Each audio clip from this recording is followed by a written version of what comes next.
Tonight's episode of the Tuesday Night Cigar Club is brought to you by Drew Estate. Come experience the rebirth of cigars at www.drewestate.com and download the free Drew Diplomat smartphone app today to discover nearby retailers, RSVP to special events, redeem points to win exclusive Drew Estate merchandise, and much, much more.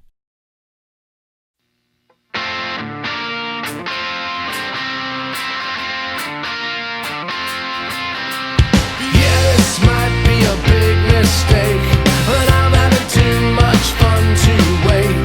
Flag her down when she comes back by. That one's yours and this one's mine. Bring another round. Bring another round. Bring another round. Bring another round. Bring another round. Bring another round. Bring another round. Bring another round. Bring another round.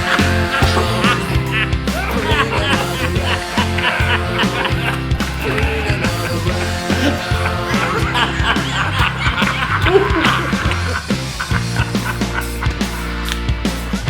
Here's the suckers. Good evening, brothers and sisters of the Leaf. Coming to you live once again from, well, all over the fucking place. It's the Tuesday Night Cigar Club. Tonight, the boys congregate via live video. Thanks, coronavirus, you giant asshole. To celebrate America by talking about the 1998 William Shatner political thriller, Land of the Free, while smoking the Soap Box cigar from Dissident, paired with a truly patriotic amount of craft beers.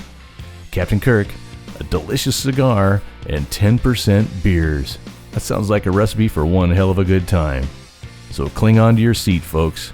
Get it, Captain Kirk? Klingons? Look, don't blame me. I do not write this crap. Light 'em up and enjoy the show. Good evening, boys. Hey. It's November 4th, 2020, around 8:52 p.m. Central Standard Time when we're recording this. Do we know who our president is yet? We do not, We don't. but we're really close, like right there. Nope. Oh, this is breaking news. Still too close to call. Hmm. Oh, Oh, I imagine it'll be a seamless. That wasn't breaking news at all.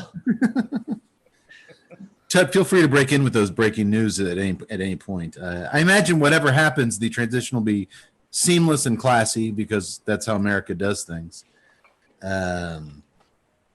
talking about this America, right?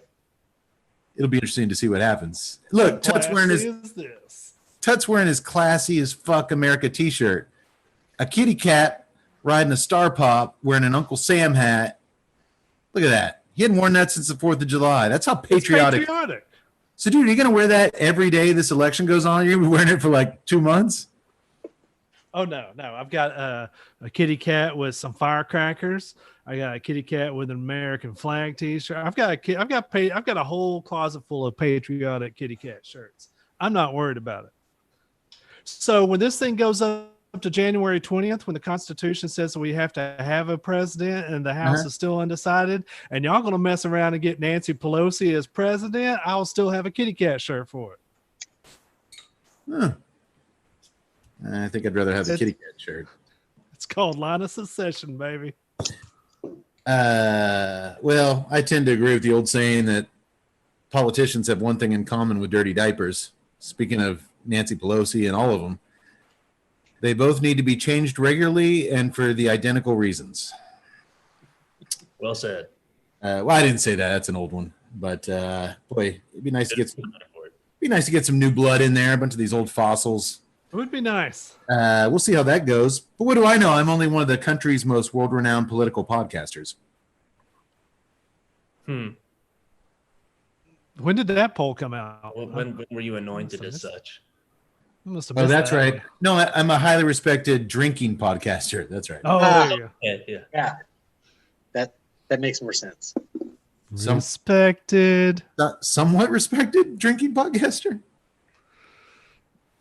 You've got my respect as a drinking podcaster. One person respects me as a drinking podcaster. Thank you, Doctor. Cheers. A very tolerated drinking podcaster. Somewhat tolerated. That was backhanded.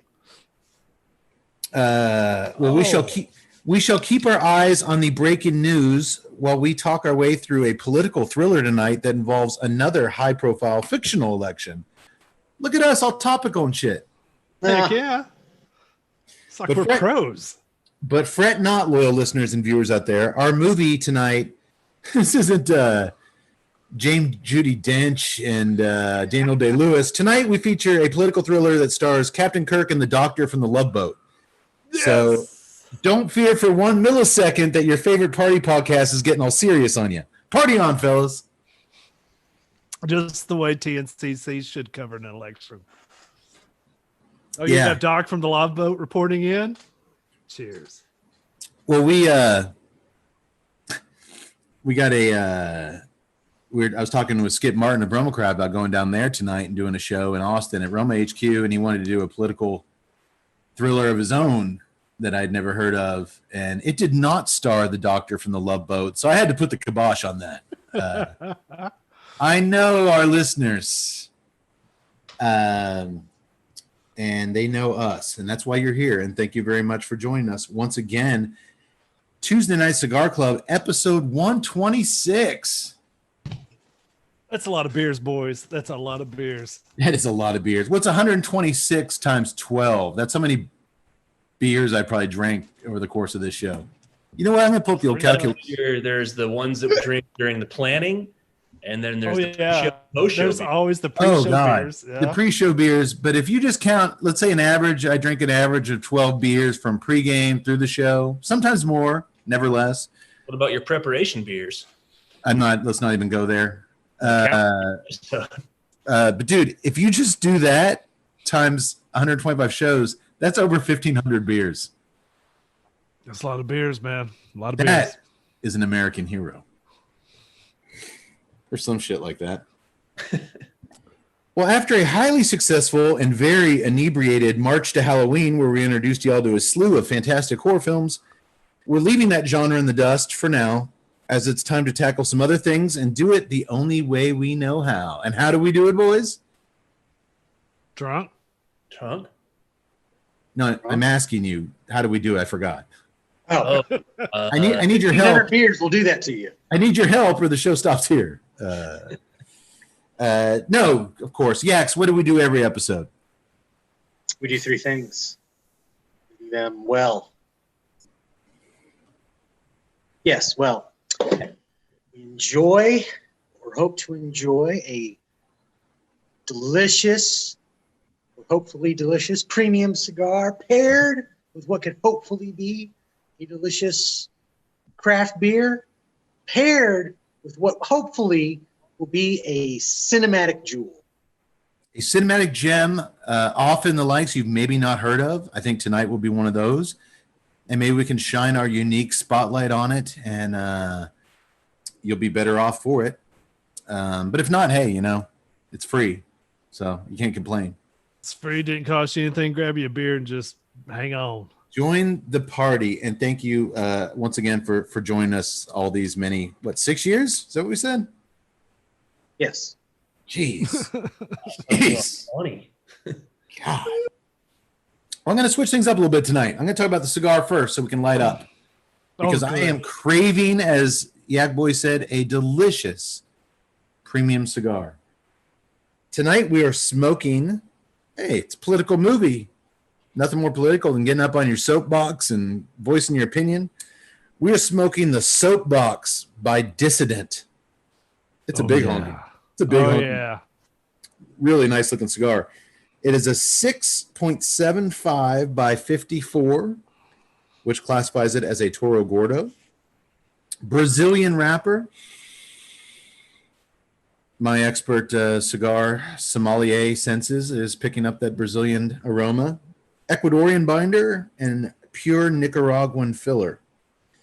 This one was blended and manufactured at Fabrica Oveja Negra in Esteli, Nicaragua.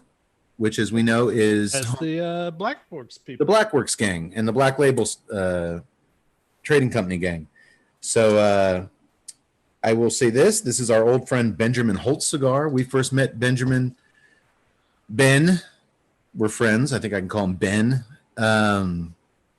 When we started going out to TJ Cigar Lounge in McGregor, Texas, he was working there, and he kind of welcomed us with open arms. I was kind of Facebook friendly with him, but he was very cool to us when he worked there. Not long after that, he went to work as a sales rep for Black Label and their kind of associated brands. He did that for several years. And then in 2019, I believe at the beginning of last year, he acquired the long dormant Dissident brand, which I don't think had been active since about 2015. He bought the brand name and he resurrected those dormant brands. I think they had 3 core lines: the Soap Box, the Home, and the Block. And so those were his initial 3 offerings. And we actually took Tonight's cigar. We haven't featured on the show for. We have yet to feature the same cigar on the podcast twice in a row, accidentally. Yeah. We've revisited some things, but we haven't done it accidentally because we got drunk and forgot. But this is the cigar I took with us. Speaking of Rumacraft, last time we were down there, Skip challenged me to bring him an unbanded cigar that I was really digging at the time and give it to him and get his expert analysis on it. And thankfully, for Ben anyway, Skip really liked it. He had some real complimentary stuff to say, so that worked out well. But I have smoked quite a few of these soap boxes. I think Tut, you have as well. Yeah, it's probably the cigar I have smoked most this year, to be honest. Oh wow, okay. Well, I can't say that, but I have smoked quite a few, and I really like it. And with a smaller brand like Dissident, I've just been kind of waiting for the right moment to kind of give it some airtime and give it the attention on the show it deserves. I thought about doing a written review, but to be honest, our podcast episode pages and our podcast reviews get a lot more traction behind them than our web reviews. So I've been waiting and I've been sitting on this one for a while, but with us on this eve of political nonsense, I thought, what better time to get up on our soapbox and talk about the soapbox. Boy, it'd be weird after that kind of build up if we shit all over the cigar tonight, right? I don't see that happening, but you never know. Maybe we'll get a bad beer pairing, or maybe we'll get a bad cigar. It's possible. No. My canvas team has been out on the street going cigar to cigar. We feel like we've got a very good feel of what the cigar electric is thinking about, and I think we're going to have a good night tonight. I really do. I like your prediction, Tut. Man, it's kind of got some oils to the wrapper. It's a pretty cigar. It's big, but it's got some real nice oil to the touch. And for me, that cold draw is rich, juicy sweetness. It's like putting a Red Man Chaw in your mouth. That real juicy tobacco. That's all I got on the cold draw was sweet. What about you boys? Oh, I was supposed to do the cold draw thing? Yeah, it's kind of what you've been doing for 125 episodes now. It looks like Tut decided to shake things up on his own. Yeah, you know what? Tut said, fuck this cold draw. I'm lighting this some bitch up. Yak Boy, did you bother? Yak Boy, did you bother to try out the cold draw at all? Did. Rich, juicy Red Man sweetness? A little bit, yes. I don't know if I wouldn't know if I would classify it as Red Man sweetness, but a definite sweetness. Yeah, I've never gotten a Red Man sweetness off of the cold draw on this thing. Have you ever put a wad of Red Man in your mouth? Oh, I've had Red Man. Tobacco. That's tobacco. Oh, whoa. Why just this afternoon? Back in my 20s, you often couldn't catch me with a beach bum in my mouth. Beach nut. Whoa. Wait, no. What? A beach bum's nuts? The hell? My God, the aroma off this thing is majestic. Yeah, it is. You get that blast of get that blast of Nicaraguan mineral across the palate when you come through there. Boom. Well, I'm getting the mineral and earth on the draw. I'm getting just a really that's what I'm talking about. I'm getting a really tingling jalapeno spice on the nose from that Brazilian wrapper. It is. I can agree with you on that spice. Yeah. That's not a black pepper, a white pepper. That's pure vegetable.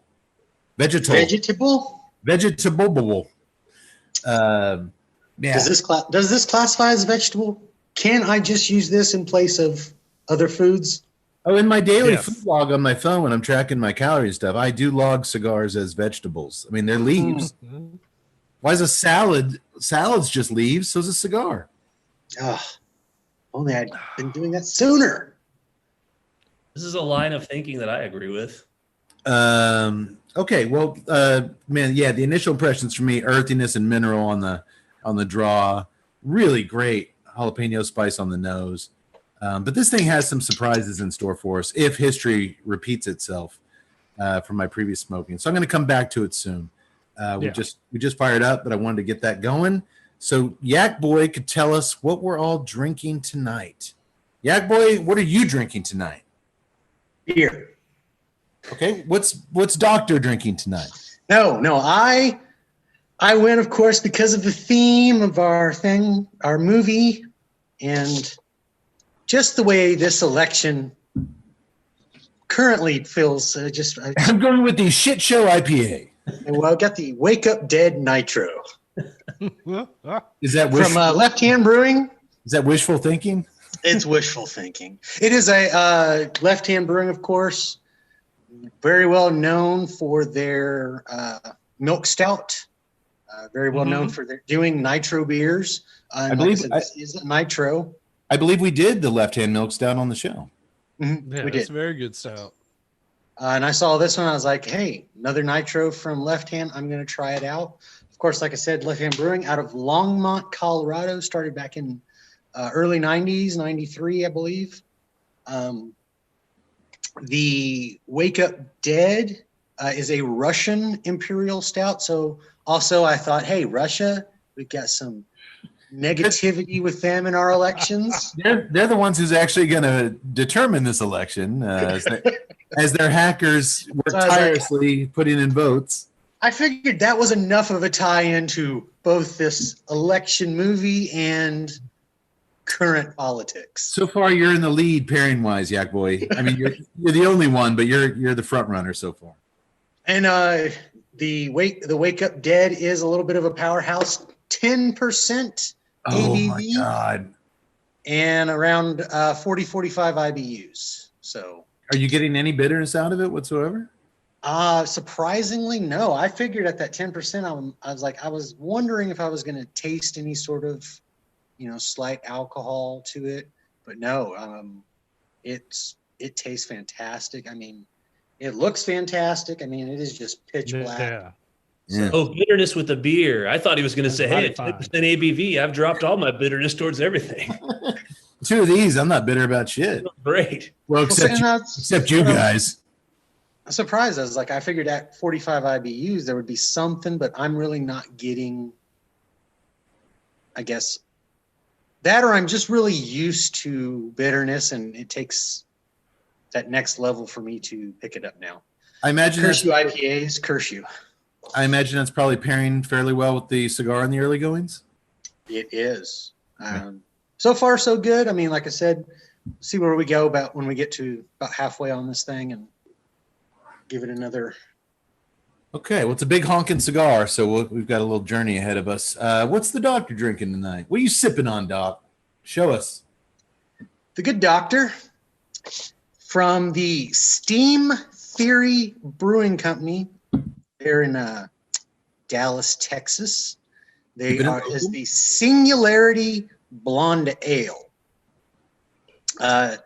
Steam Theory here is actually really fairly new. It started back in about 2018. It is technically a brew pub, so they cook food there on site.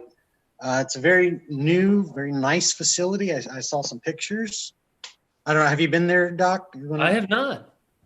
I would It interests me. I'd like to go. It looked like a really nice little place. I say little. It's about an 8,000 square foot facility, so Just a little. just little. Yeah. But the Singularity, it is a blonde ale. Should be light, maybe a little. I won't say that they did. Bananas and cloves. I don't think there's going to be any bananas. Picking up none of that. No. I just say that to piss off Tutton.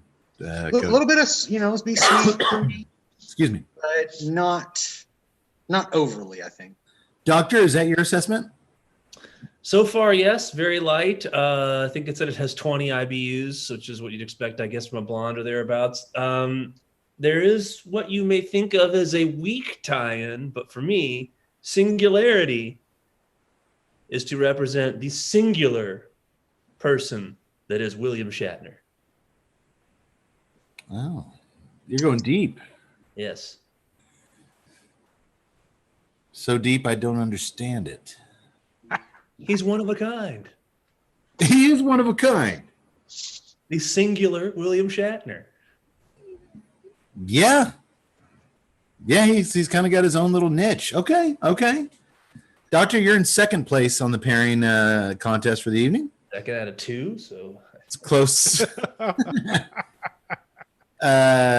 What is Tuttle drinking tonight, Yak Boy? Good Tuttle. He picked the Spencer's Brewing Monk's Reserve. It is a Trappist quadruple. Whoa. Yes.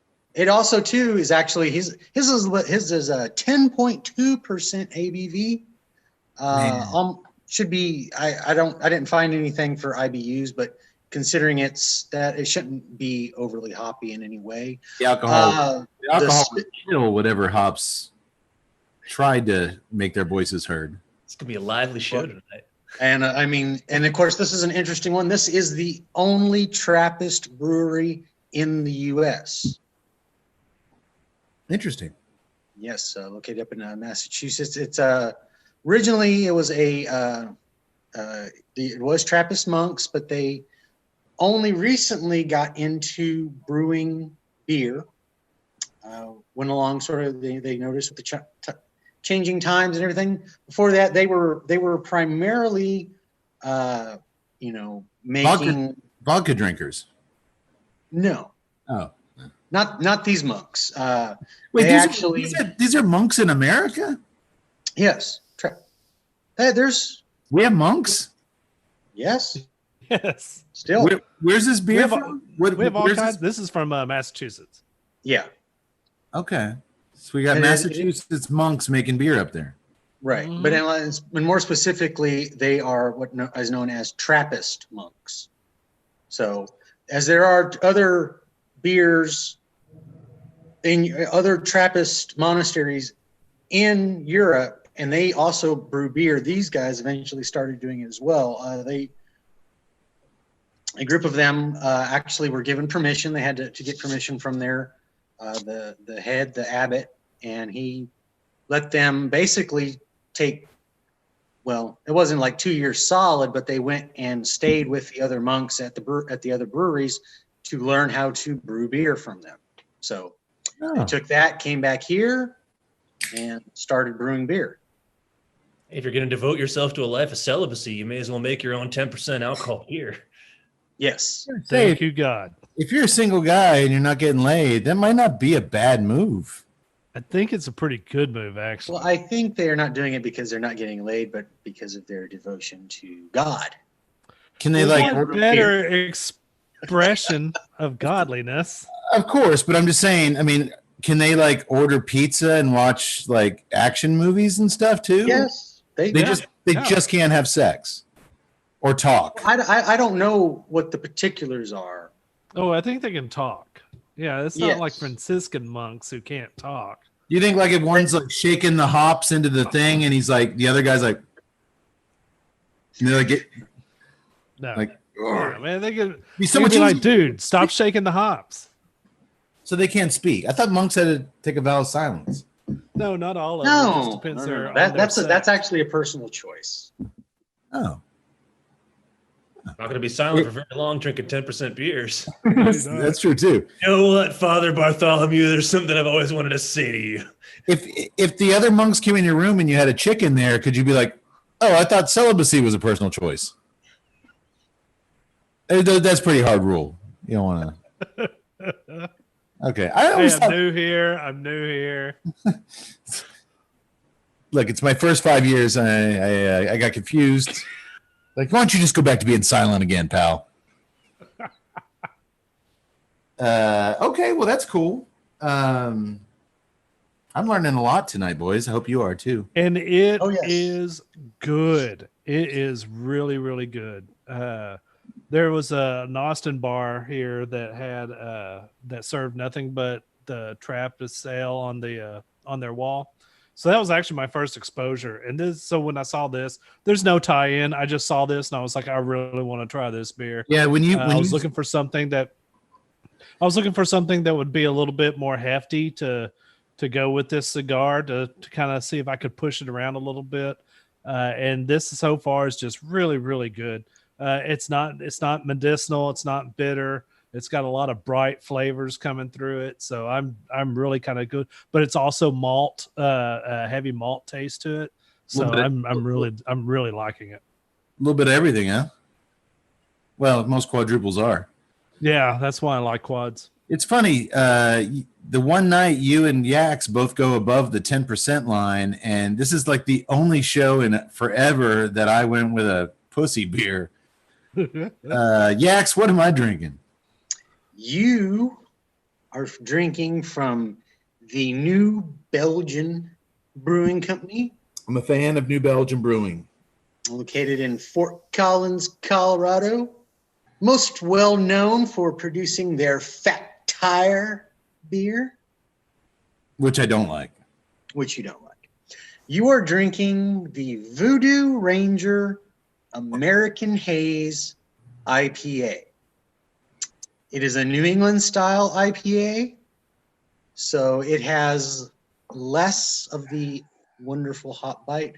I'm not sure if I wrote it down wrong or if I found it wrong. It says it's only 30 IBUs. Does that say that on the can? Does it say 30 IBUs? It doesn't. It does have the ABV, but it does not have the IBUs. I wouldn't contest that. It's actually, prior to drinking this one tonight, I drank their Juicy Haze IPA, Right. which that seemed around the 30 mark. I would put the American, and that, by the way, that beer was not good. The American Haze is somewhat better. I'm surprised because I do not like New England style IPAs. But the movie's all about America. We're talking about America. America's in the air right now with the election and everything. So I went with that. And because, as I've mentioned before in the show, New Belgium sponsored my first film I directed, and they gave us a bunch of free beer. So I'm always wanting to show them a little bit of love, even though I very rarely like their beers. We have a breaking beer alert. New Belgium Brewery brews beer, and Cade is a fan of New Belgium Brewing. That's been a breaking beer alert. Thank you. That is a hot lead. Thank you, Tut. Keep on that ticker. Keep letting us know. Yeah, maybe I put a little bit higher, especially compared to the other Juicy Haze. I'd put this in the mid 40s, but it's a much more streamlined IPA than the American Haze and their Juicy Haze. It's got a fairly mild kind of citrusy aroma to it, and the beer itself is just it's a hazy IPA. It's unfiltered. It's murky. It's got just not enough hops, but it does have some nice flavors, and it's certainly not competing with the cigar. So we'll see how it plays out. I may have made not a mistake pairing wise, but a mistake beer wise, because now I'm really jealous of you guys and your fucking mega beers. It's you shouldn't be. They taste delicious. Yeah, yeah. Mine wasn't beer, but I was sniffing glue out in the parking lot. I will say this while you were describing everyone's beers. Very well done, Yak Boy. My draw on this sucker. Look, first of all, look at that ash. It's got a solid, chunky white ash. The earth and the mineral have taken a back seat to a really creamy coffee note on that draw. That is just delicious. I'm still getting the earth and the mineral underneath it, but that kind of French roast coffee with some cream is taken over, baby. I love it.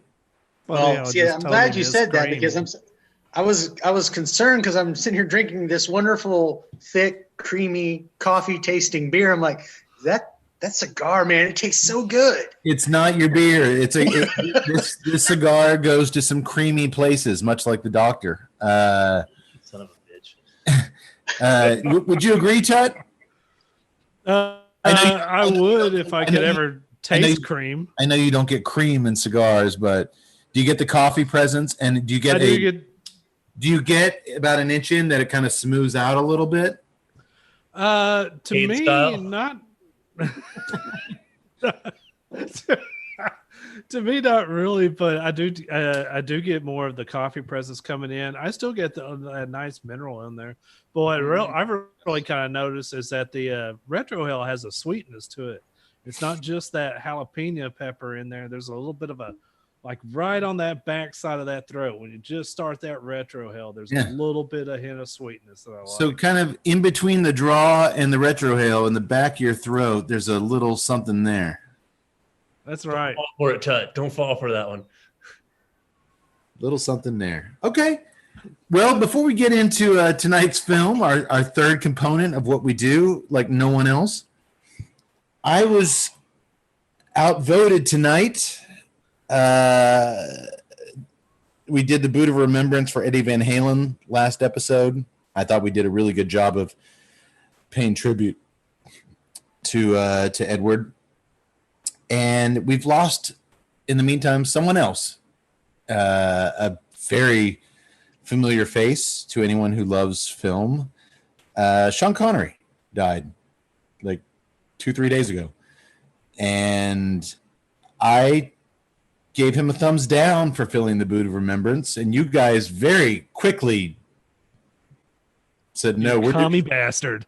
We're doing this. So I was like, all right, we'll do it, but I ain't talking about him. And don't get me wrong, it's not that I don't like Sean Connery. I thought he was. Well, it sounds like you don't like him. It pretty much is. You can't couch this. If you're like, he's not worthy of the boot of. If he's not worthy of the boot after all of his accomplishments, you just don't like him. When it comes to Bond, I'm a Roger Moore guy. Well, sure.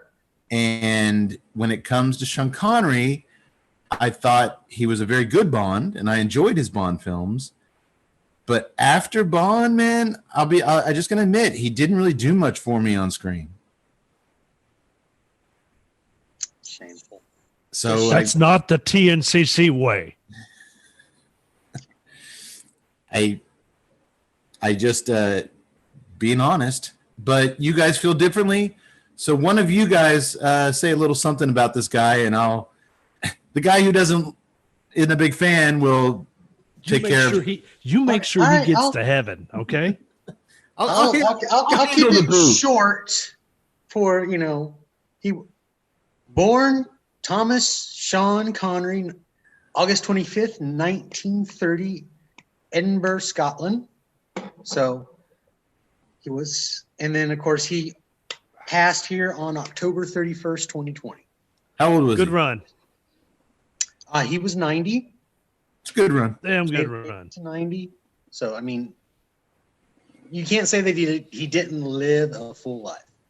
Good run. Good run, Rex. But of course, I mean, we all remember him as James Bond. Thank God. I'm not saying I will agree with you. I'm not saying that he was the best. I too am a fan of Roger Moore, but there are certain films that I think, encapsulated the character and really made it stick in. And it has been one, if it wasn't for him, we would have never gotten to Roger Moore. That's a very apt point. And I will admit, the very first Bond movie I saw, my grandmother took me to see the one where he had gone away and then came back. Was it Never Say Never Again? Yes. And that was the first one I actually saw in the theater. So he was my first introduction to Bond. My grandma Kate and I, that was our thing. We watched James Bond movies together. And as a kid, though, you watch Never Say Never Again. The coolest thing in that one, I thought, was when he poured that cup of piss into the guy's face at the hospital. And the guy was like, "Oh, my eyes." And he looked at the beaker and it said Bond. It was like, what the hell am I pissing? But then when she took me to see Moonraker, or when I saw Moonraker after that, I was just all Roger Moore after, which I know adults don't like Moonraker, but as a kid, Moonraker rocked. I still have a soft spot fantastic. for Moonraker. Yeah, but okay, I'm sorry, Yax, I interrupted your beautiful eulogy. But he began, just in small theater productions. Of course, I mean, yes, the Bond role was his big breakout, and then of course the success that it brought him from that led him to do and go on to and be able to work and make the Highlander, he was the highest grossing actor in the 90s. No. Yes. No. What, because of The Rock? Well, The Rock, Entrapment, Hunt for Red October, The Untouchables. I forgot about the Untouchables would have been in the late 80s. late 80s. Okay, Also, he was the The highest Name of the grossing Rose. actor in the 80s. Thank you, Doctor. I'm totally making up this highest grossing. Here's a good one for Ted. He's drinking a beer made by monks. We're afraid about The Name of the Rose. The Name of the Rose. He did a cameo in The Longest Day. Come on, Highlander. He was also Zardoz. Zardoz, the Or best Zardak. thong in the world. Zardoz? Zardoz.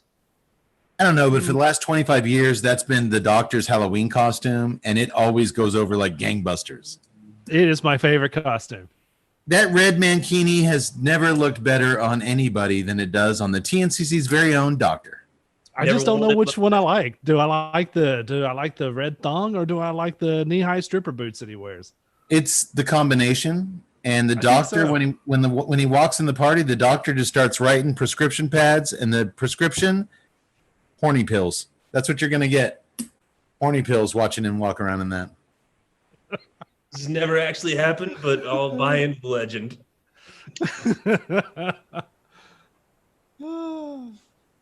Oh, this is how the Travis Tritt tours got started, by the way. Hey, he actually in a few movies had some Travis Tritt hair. He had some long hair in some movies. The Rock, he had that long silver streak, and Zardoz, he had that sweet ponytail.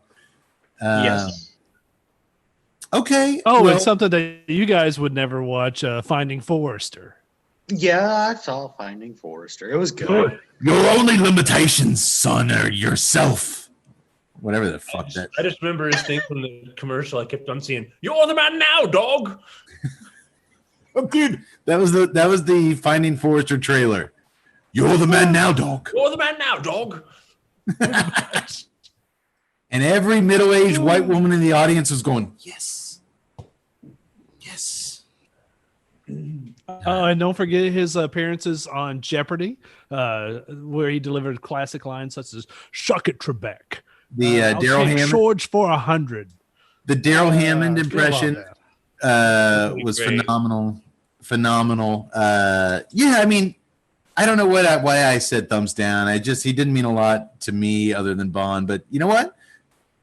Unlike what Russia wants, we're a democracy, and Russia can't hack into our votes for the Buddha Remembrance. Wouldn't it be weird if they did? Like, we all three said no to Sean Connery, and all of a sudden it was like, we're doing this. Okay. How'd that happen? Putin's like, It's called From Russia with Love. I'll take famous whores for $3,000. Notice you're Where's walking your around mother? back. Still sore from last night, are you?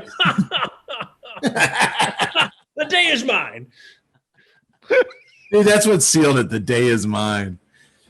Well, as you longtime listeners know, and you new listeners are about to find out, go to our YouTube page. You'll see a video that explains this process very, very well on our homepage. Whenever a cultural icon dies that a majority of us hold special in our hearts, whether it be a musician, an actor, a filmmaker, you name it, we vote. If they get the vote, they get the privilege of us filling the boot of remembrance. And by doing that, we capture their soul into the boot. And it is used to be, when we could all join here in the Corner of No Hope, our collective duty to chug the boot and release that soul into our bodies, which would then release it into the cosmos and out of purgatory and into its final resting place, whether that be heaven or hell. That's not up to us. We don't have that kind of clout. But it all starts with the pouring of the boot and the chugging of the boot. So I will do that now. Now it just rests on you, Cade. Only you have the power to send me back.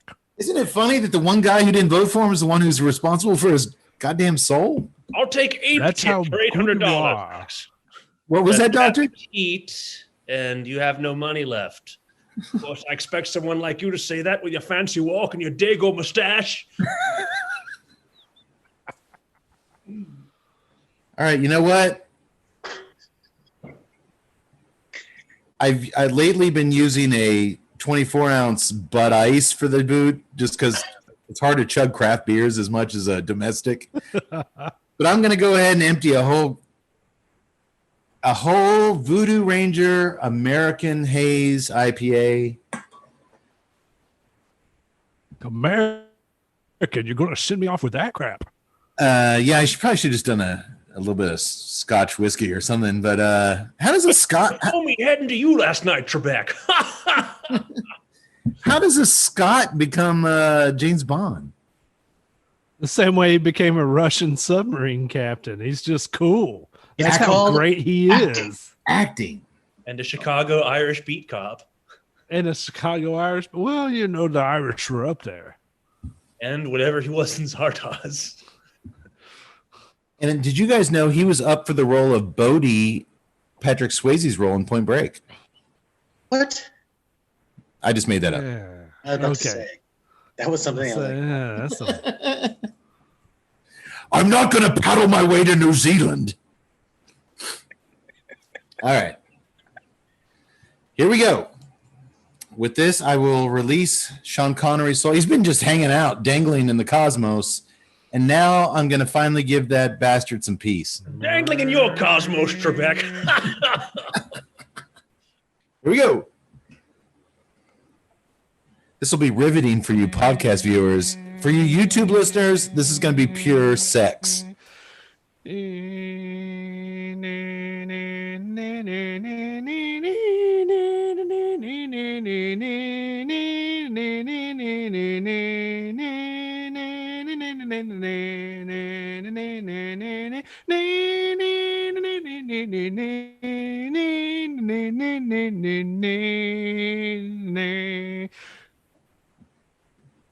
I really thought it'd be longer than that.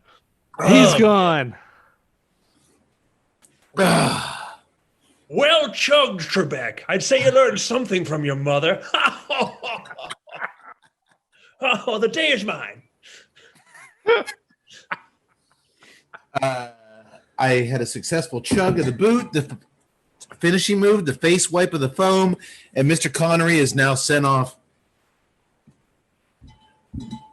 in style. So, all right, we had to do it. And speaking of 007, do you boys know who was also a smooth, one-of-a-kind character, only he wasn't fictional at all, believe it or not? Who's that? That's right, Tut. I'm talking about the one, the only Pappy Van Winkle. He actually existed. Oh, He actually existed. And as a tribute to one of the most legendary names in American bourbon history, the cigar-making wizards over at Drew Estate have concocted a very special cigar in his honor. The Pappy Van Winkle Family Reserve barrel-fermented cigar is a long-filler premium cigar rolled in limited quantities at La Gran Fabrica, Drew Estate, in Esteli, Nicaragua. Deep barrel fermentation. I keep wanting to say this like Connery. Deep barrel ferment. deep barrel fermentation. is the key process that makes this expression vastly different from anything else on the market. Hand-selected leaves from Kentucky are packed into small torquettes. Well, that's kind of Australian. I don't do accents. I need to stop. Which are then loaded strategically into oak bourbon barrels. Water is then added while immense pressure is applied to the torquettes via railroad jacks. The tobacco is removed 2-3 times per year, shaken out, then repacked. The total process of fermentation takes 12 to 18 months, leaving a truly unique flavor profile and aroma. The Pappy Van Winkle's Family Reserve Barrel Fermented is now available at brick and mortar Drew Diplomat retailers everywhere. Seek it out. Seek it out like your mother did, Trebek. Yes. That might have been a joke too far. I'm getting the idea that Venus mightier. The category is the pen is mightier, and now we'll move on. I'm getting the idea that you guys like the SNL thing more than you actually like Connery. That may be true. Only that guy could actually do the voice pretty good. Doctor, yours is good. Yours is good. Okay. Well, we have all of our order of business out of the way. The Buddha Remembrance. You know what we're drinking. You sure know what we're smoking. Let me take another puff real quick. That's what your mother said last night, Trebek. The podcast is mine. How did they never talk him into getting on SNL and like actually doing that? Actually doing that character? Yeah. He does not like people that do impressions of him. You guys still on the same page with the cigar? Is anybody else toasting up on the that back of that retro hill on the retro hill? I'm getting a bit of toast creeping in there. I'll be honest, that sweet spot you've got in the back of your throat, insert Connery jab there. I don't have a midway, like I either get it through my nose or on the draw. I don't have like a weird middle ground back there where I pick stuff up. Oh, I inserted my jab, all right. Right back there. Right in the back of your throat, huh? Right back there. Super sensitive. Comes up, it pops down, it pops against the back like a layover. It's like boop, boom. So stuff just pops in back there. Huh. Okay. We're learning all sorts of stuff tonight, aren't we, Doctor? We certainly are. All right. Doctor, would that be your olfactory gland back there? No, olfactory is your sense of smell. Hmm. So I thought because it was connected, kind of on their way up to your nose, maybe that was no. Honestly, Tut, I'm getting your little toastiness with that jalapeno on the nose. Mm-hmm. So let's just recap real quick. A bready kind of toasted note combined with the jalapeno at the end of the first third through the retrohale. Yeah. Earth and mineral have been now joined by a creamy coffee note on the draw. That's why we're featuring this cigar. It's consistent because that's you got some wizardry going on right here. And it's consistent because that's the kind of profile I've got every one of these I've smoked over the last year. So it is consistent, and that's fucking hard to do when you have not the same person rolling not the same leaves. It's a handmade thing. There's going to be some variances, but overall, this is what I get from a soapbox, and that's why I wanted to show it tonight. Yeah. All right. The third part of our triad of awesomeness is the movie.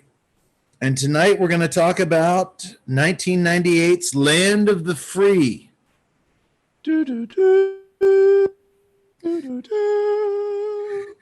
Well, we're going to get to that music. Oh, my God. Written by Maria James, whose only other screenwriting credit is the Corey Haim, Corey Feldman bizarre slapstick comedy Busted, co-starring Ron Jeremy. I've actually seen that flick, and it's pretty out there. It's something. No shit. Yeah. I have not seen it. Can you believe that? A slapstick Naked Gun style buddy comedy starring the Coreys and Ron Jeremy. It's something. It's Tut, that's where you need to come in with the breaking news. That was breaking news. It's directed by a guy named Jerry Jameson, who's been the busiest directing mostly television over the course of 3 decades. He directed episodes of Mod Squad and The $6 Million Man in the 70s, Magnum P.I. Tut, and Dallas in the 80s, and Murder, She Wrote and Walker, Texas Ranger in the 90s, and a gazillion shows surrounding those. That explains this movie perfectly.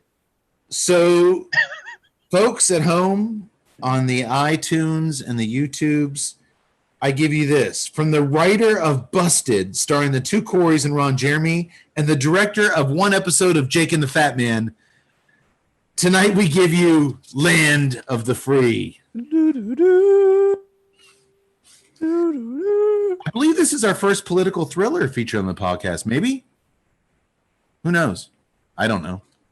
I don't think we've done many political tied in movies. No? No. We did that a couple years ago. We did that Illuminati conspiracy movie at the end of the year. That wasn't like that was like a secret political society. That didn't really have anything to do with like just elections. 2 couple dudes. Yeah, it was just 2 dudes out in the wood. Were they 2 dudes out in the woods, wouldn't you, Tuttle?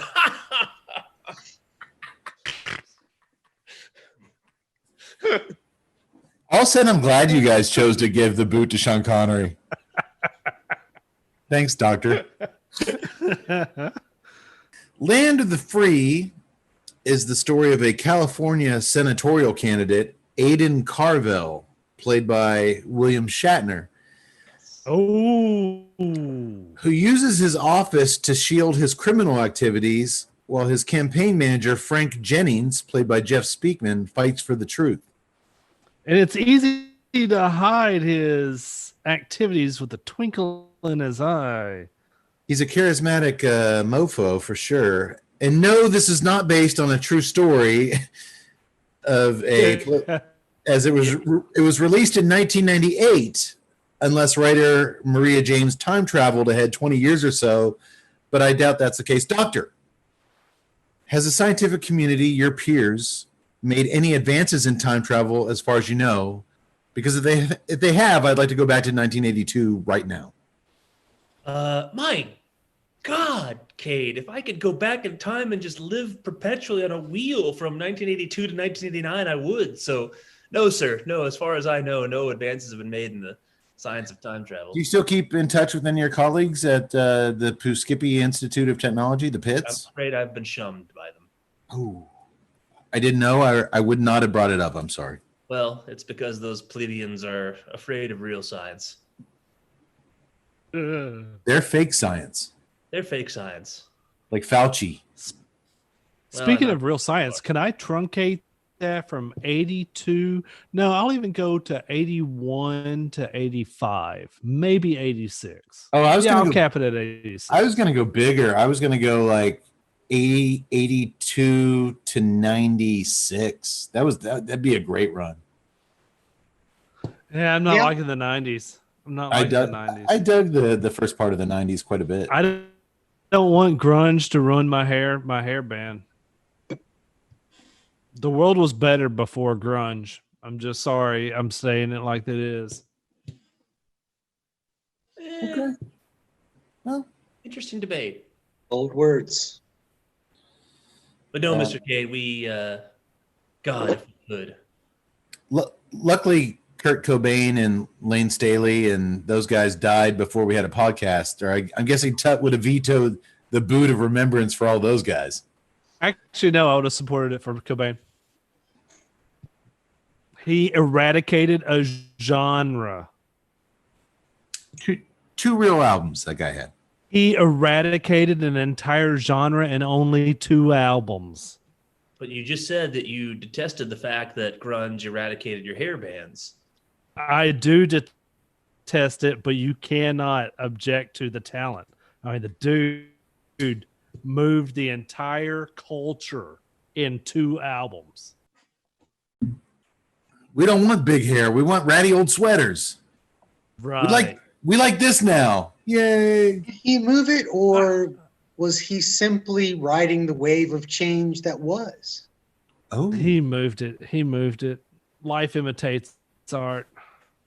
Cade, what was Homer Simpson's grunge band? Sad Okay, Gas? he might have tapped into an underculture of youth and then rode that wave, but he was the voice of that generational wave.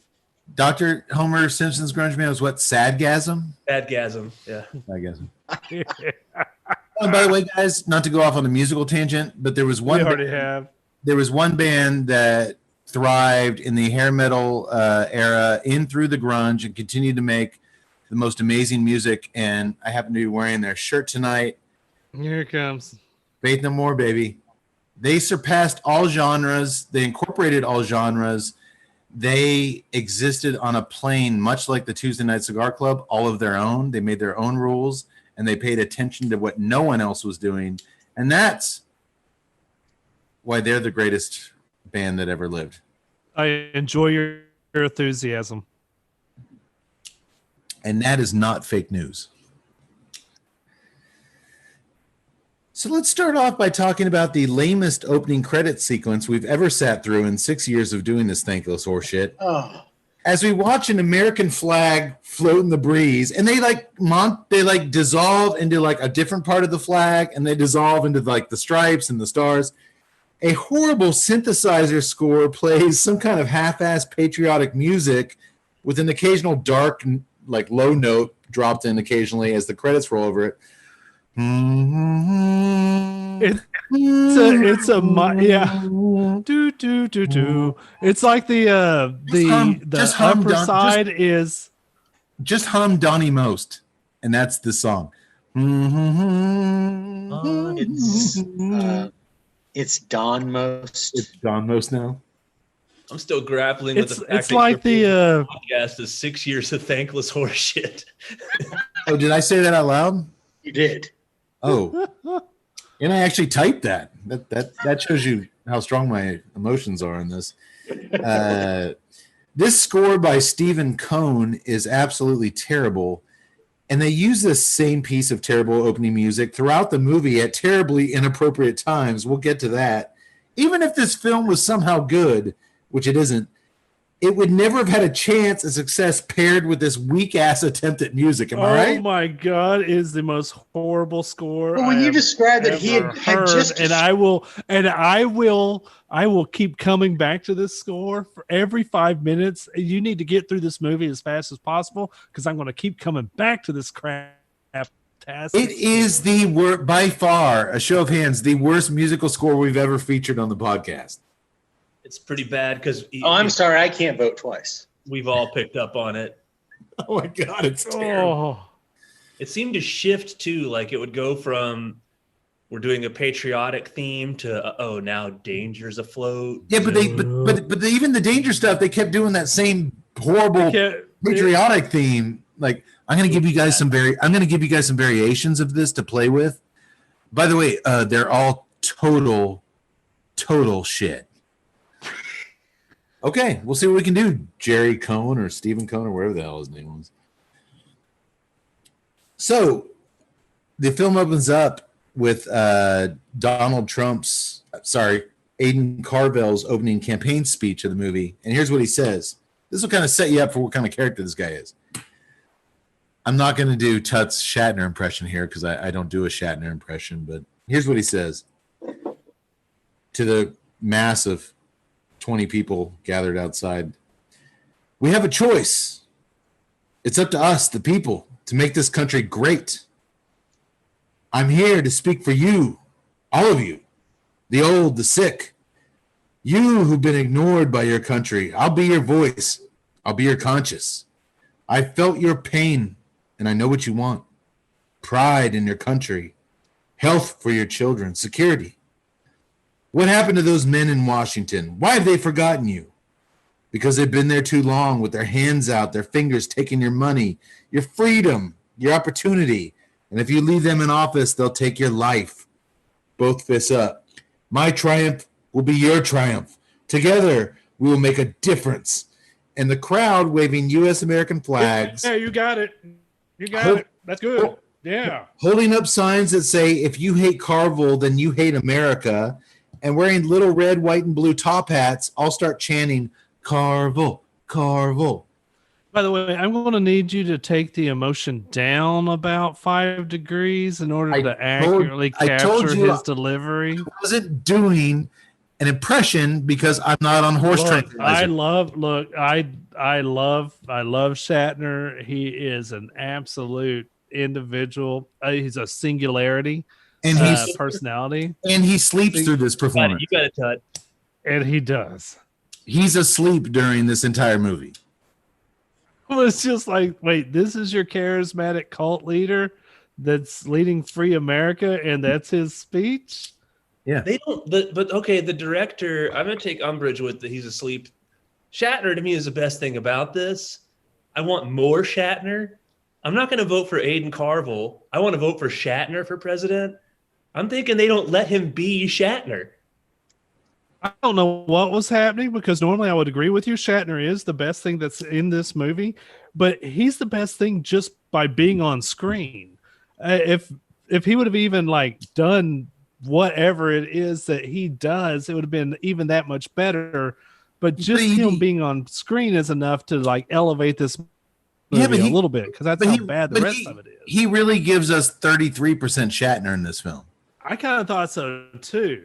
Well, the director did that. Probably fairly certain it was only about 33% of his normal paycheck. Well, that might have something to do with it.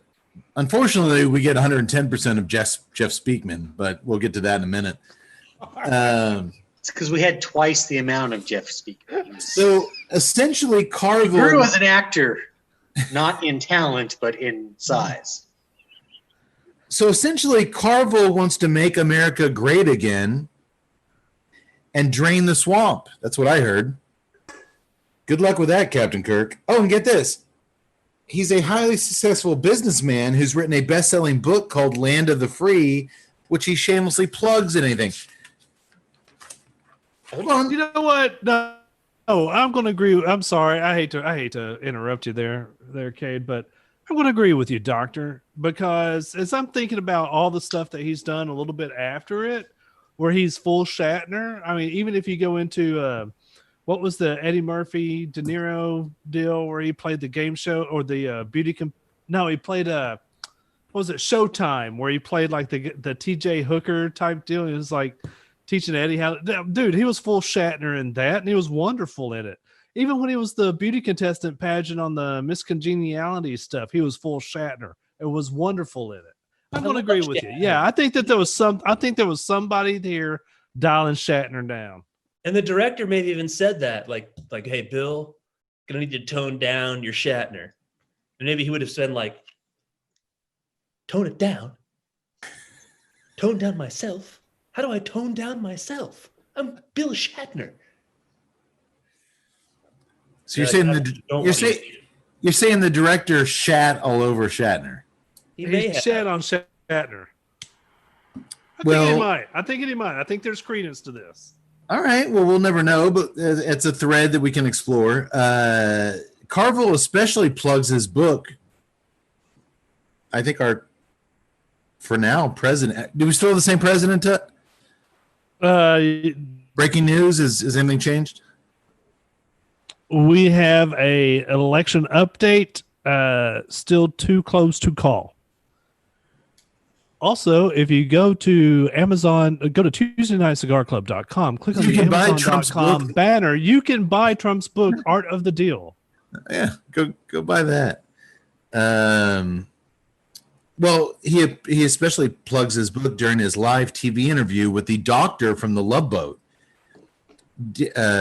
I forget the actor's name. I always liked that guy. He's kind of just I did too. And despite his crazy, unorthodox approach to politics, journalists like the doctor from The Love Boat just can't wrap their heads around how the American people are responding so passionately to this candidate whom the Washington Post has branded a true maverick. With this many similarities to our former, I'm wishful thinking here, our former president, Trump, I can't believe no one shined a spotlight on this stupid-ass movie during the last 4 years. I can. This Shatner character encapsulates so much of Trump. No one has ever brought this movie But here we are because that's what we do.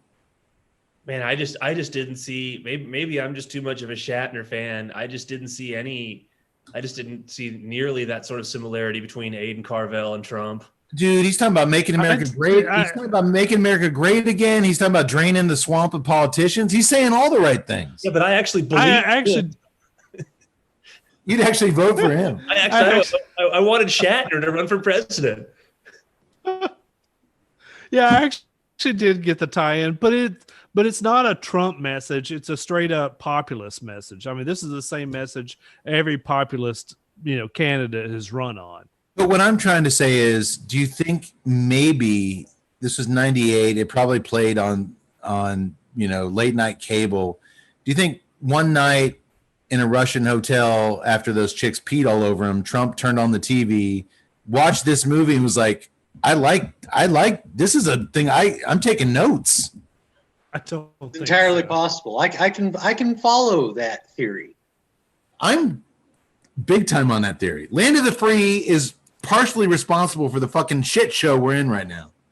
I don't think so. I have a different theory on this movie. This really looked to me like something that, it was shot in '98 because at one point you see an LA Confidential marquee at one point, which came out in '97. So that's when the movie was intended to be released. This looked to me for all the world, and Kate, I would expect you to have picked up on this too. This looked to me for all the world like something that got shelved for years. Well, no. Way down the line, somebody slapped it together and released it. I disagree, Doctor. I think What it looked like. I think what you're getting to, I'm going to address later, because everything in this movie is older. Because with this many fucking car wrecks and explosions, everyone's driving 10-year-old cars because they couldn't afford to blow up 1998 cars. So everyone's driving late 80s, early 90s vehicles because they're going to get wrecked. I just thought the editing looked like something that they came back to years later and said, let's see if we can put this out. No, Doctor, you that's mentioned just it before really poor filmmaking. Well, you mentioned it with the director. He directed all these television episodes. I mean, everything you saw there, if you literally turned on the chase music from Magnum PI to any of those car chases, it wouldn't look out of place. No, you can't. Oh yeah. If you took away that in the middle, well, no, keep going. I'll get there. All right, let me just keep going a minute, and then I'll pause. After that speech by a very, as we've said, sleepy William Shatner, although some of you guys thought he was less sleepy than I did, there's a clumsy assassination attempt on Carvel's life. And of all the people, his campaign manager, ex-military badass Frank Jennings, takes off in hot pursuit of the assassin with the worst aim in the history of political assassins. No one sees this guy coming, and he just shoots everywhere around everything.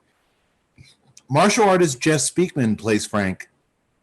And while I haven't seen any of his other films, his particular style of martial arts seems to be slapping dudes hard across their face and punching them in the balls with an occasional high kick thrown in. It is a little reminiscent of Seagal's Aikido. No, Seagal breaks limbs. This guy just slaps you in the face and punches you in the balls. It's bad editing, though. Like the fight scene. How badass he is. So it's like you can't. You can't tell what's going on. You can't see it. The director just came off directing an episode of Hunter. He doesn't have to worry about cutting Fred Dryer punching some dude in the face. This is martial arts. He doesn't have the chops to cut this shit right. You're right. It's terrible editing. But I'm not sure Speakman was doing anything so incredible that you needed some fucking expert level editing to. He's just slapping dudes and punching them in the balls. I'm just going to say that editing didn't help it at all. Yeah, I'm going to give Speakman a break on this one because you're right. The way it was shot and the way it was editing was horrible. I think the cat's got some moves. I'm gonna give Speakman a pass on the fighting stuff. Punch you in the balls next time I see you. Dude, I'm gonna slap you in the face and punch you in the balls like Speakman. Well, Speakman slapped his way onto the big screen in 1991's The Perfect Weapon, which was trying hard as hell. They promoted the hell out of this movie to ride the coattails. It was right after Steven Seagal's highly popular Hard to Kill came out.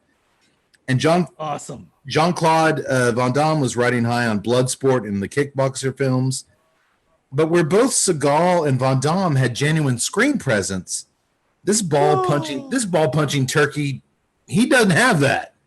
No, he does not. I had to look over my shoulder there. I don't want to get a Speakman ball punch out of nowhere. Oh, I'm sorry. And with this editor, you might just get the ball punch out of nowhere. Have any of you guys seen any other Jeff Speakman films? Did any of you guys see The Perfect Weapon? I didn't see The Perfect Weapon. I've heard of it. Far from being The Perfect Weapon. Was it not the perfect film? It was not. It just literally, I mean, yeah, you're watching, quote unquote, something that made it to the big screen, but it really felt like a B movie knockoff of the Seagal films. So would you boys say I'm not alone here thinking that Speakman looks like a tight end coach for some team in the Sun Belt Conference, and he basically has the charisma of a sleeping turtle? That fits, yes. That might be an insult. I had to look over my shoulder. He doesn't come at me with a trademark Speakman face slap. I actually think the tight end coach for Arkansas Little Rock might have a little more actual charisma. Not Arkansas. You said Sunbelt. Oh, man, we are harsh. I believe that's Ryan Leaf, actually. I think that was his last gig. Dude, he's like a dude you're in line behind in Academy Sports buying white tennis shoes. He looked like a very unlikely karate champion. That's style. I like my white. What'd you say, Mincy? He looked like a what karate champion? Very unlikely karate champion. He did. And I think he's actually gone back to that since his Hollywood days. I think he owns a couple of dojos around the country where he teaches youngsters to martial arts, which that's where he should be. Teaching young kids to punch other young kids in the balls. I noticed his page didn't have any. Ricky, slap him in the face. No, punch him in his balls. Can I grab his arm and snap it in half? Like, no. Just slap him in the face. And then punch him in the balls. All of a sudden, he's at those karate championship things, but he's like the sensei from Karate Kid. Punch him in the balls. I really Sensei, I can take it. Punch him in the balls. The balls. I don't know. The balls. Sweep the balls. Sweep the balls. And the sensei representing Down Low Kai. But Sensei, I can take this guy. I don't want him beat. Sweep the balls. I want you to slap his face and punch him in the balls. And then get in a car. Yeah, Johnny, yeah. That's the finishing move. Jumping in a late model station wagon and drive off as fast as you can. I have a feeling, boys, if you hear that I went out to check my mail in the next couple of weeks and somebody slapped me in the face and punched me in the balls, you know who to look for. He might be coming for me. I mean, at this point, it could still be him or Dean Cameron. I mean, you've made a lot of enemies. I've made a lot of fucking enemies on this show, and it could be you. And honestly, I'm more afraid of Dean Cameron. I come from beyond the grave and slap you in the face with my balls, you mealy-mouthed son of a bitch. Hey. I took care of you, Sean Connery. I did you right. A Tuesday Night Cigar Club is mine. I'd like to see any other cigar podcaster chug a fucking boot of hazy IPA for. Come on. Oh, you chug some hazy things in your day, all right.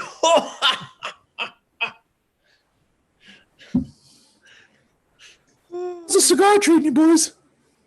It's very, very good.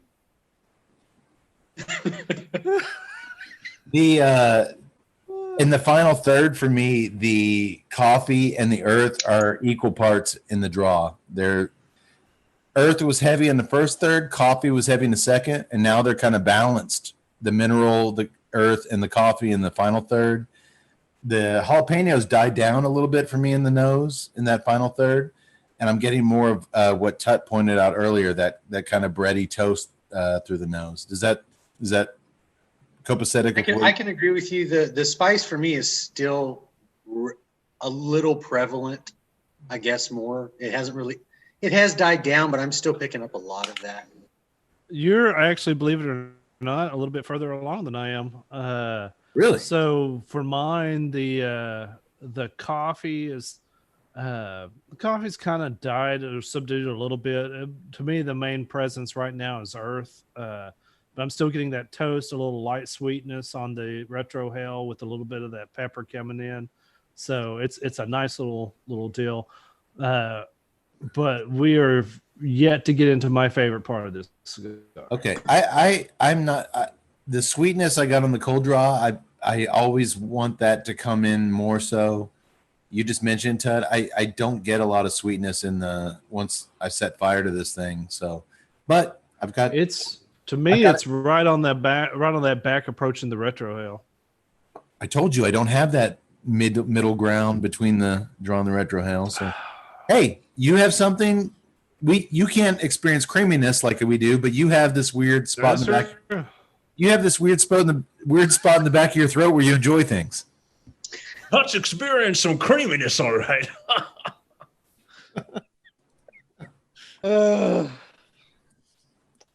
Did I say that? I'll stop when you guys stop laughing. Oh, I'm not stopping laughing. Well, besides slapping dudes, Speakman is also featured in a ton of high-speed car chases and foot chases. And whether it's on foot or in a stolen school bus, every chase results in the same thing. Dozens of car drivers who are minding their own business, taking their kids to school, smashing into each other, and at least a car every 10 seconds flying through the air, flipping over several times. Like a station wagon will barely hit a truck, and the next thing you know, that station wagon is 2 feet up in the air, upside down, flipping over, crashing. It's crazy. They spent a little money on this thing. At least on the car demolitions. We'll get to that later, Mincy. I have a theory, but much like you missed another characteristic they all shared in common.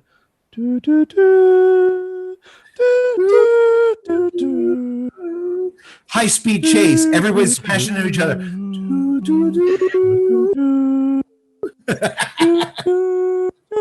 It's the most boring action sequence score I have ever heard. The most out of place action sequence score I've ever heard.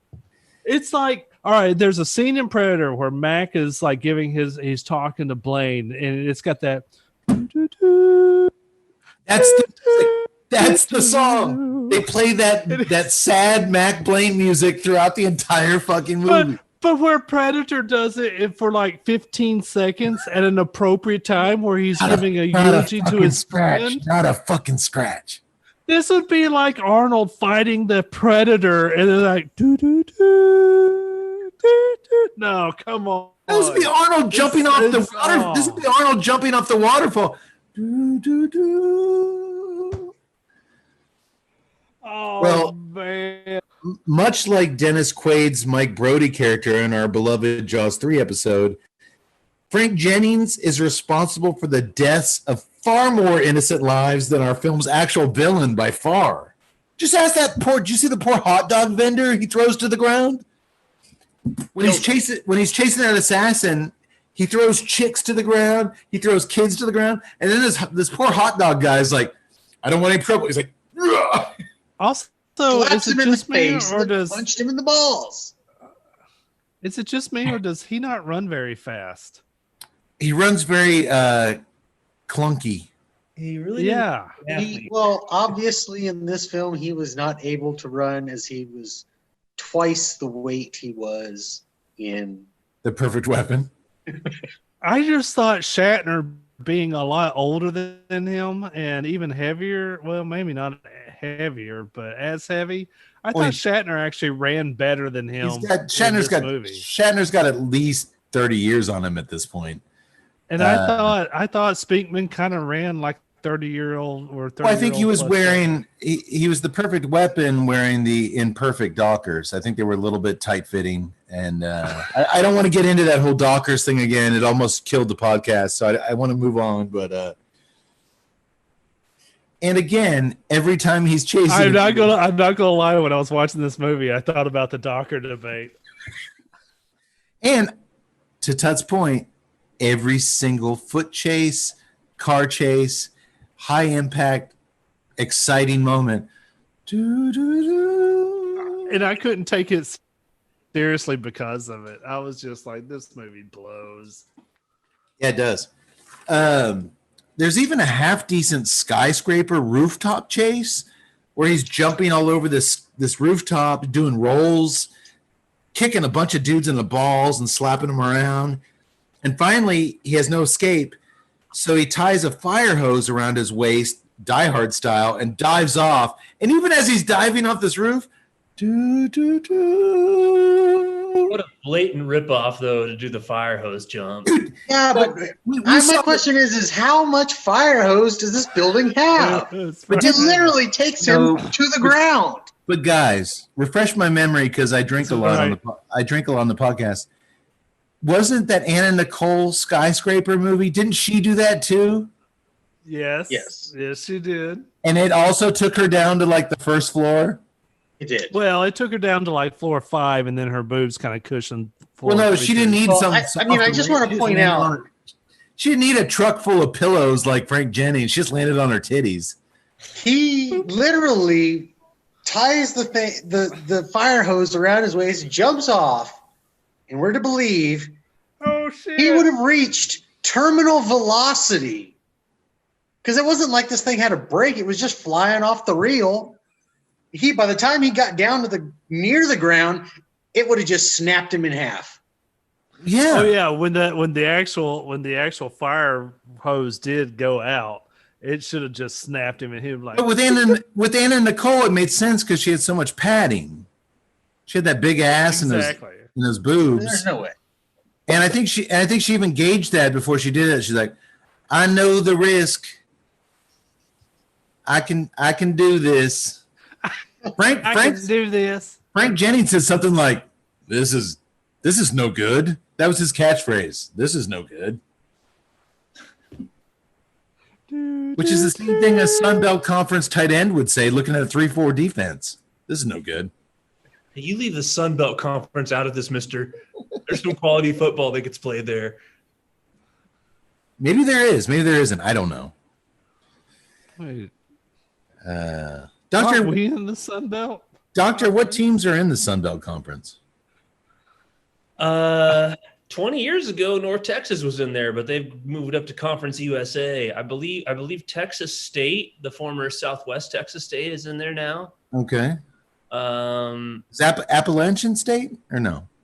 I think they are in football. I think so. Yeah. Yeah. I'm thinking specifically of football. I do believe Arkansas Little Rock that I mentioned is in there. I think Appalachian State. Close. I got it pulled up. Do you want to know? Yeah. Louisiana Monroe, the Mighty Warhawks. Okay. The Louisiana Raging Cajuns football team. Okay. Texas' very own Texas State Bobcats. Okay. The Arkansas State Red Wolves. Coastal Carolina Chanticleers. You said it right. Chandeliers? Chanticleer. What's a Chanticleer? It's actually a rooster, or you might know them better as a cock. South Alabama Jaguars and the Georgia Southern Eagles. I think this guy would have been. What was the Arkansas team? The Arkansas State Red Wolves. I think Frank Jennings would be a somewhat moderately unsuccessful tight end coach for the Arkansas State Red Wolves. Doctor, to your Appalachian State, they were in the conference in 2019. You can't be moderately unsuccessful in those conferences because they'll actually fire you and bring some young up and comer in. They won't pay, unlike NFL teams, they won't pay some 4-time has-been to be a tight end coach. They'll fire him and get somebody else. So you're saying my analogy of him looking like a Sun Belt Conference tight end coach is not apt? I actually liked it when we dove into the details, which was unnecessary. I just decided to bring in some facts, being a man of science. Thanks, Tut. Or take anal bum cover for 1,000. That's album cover.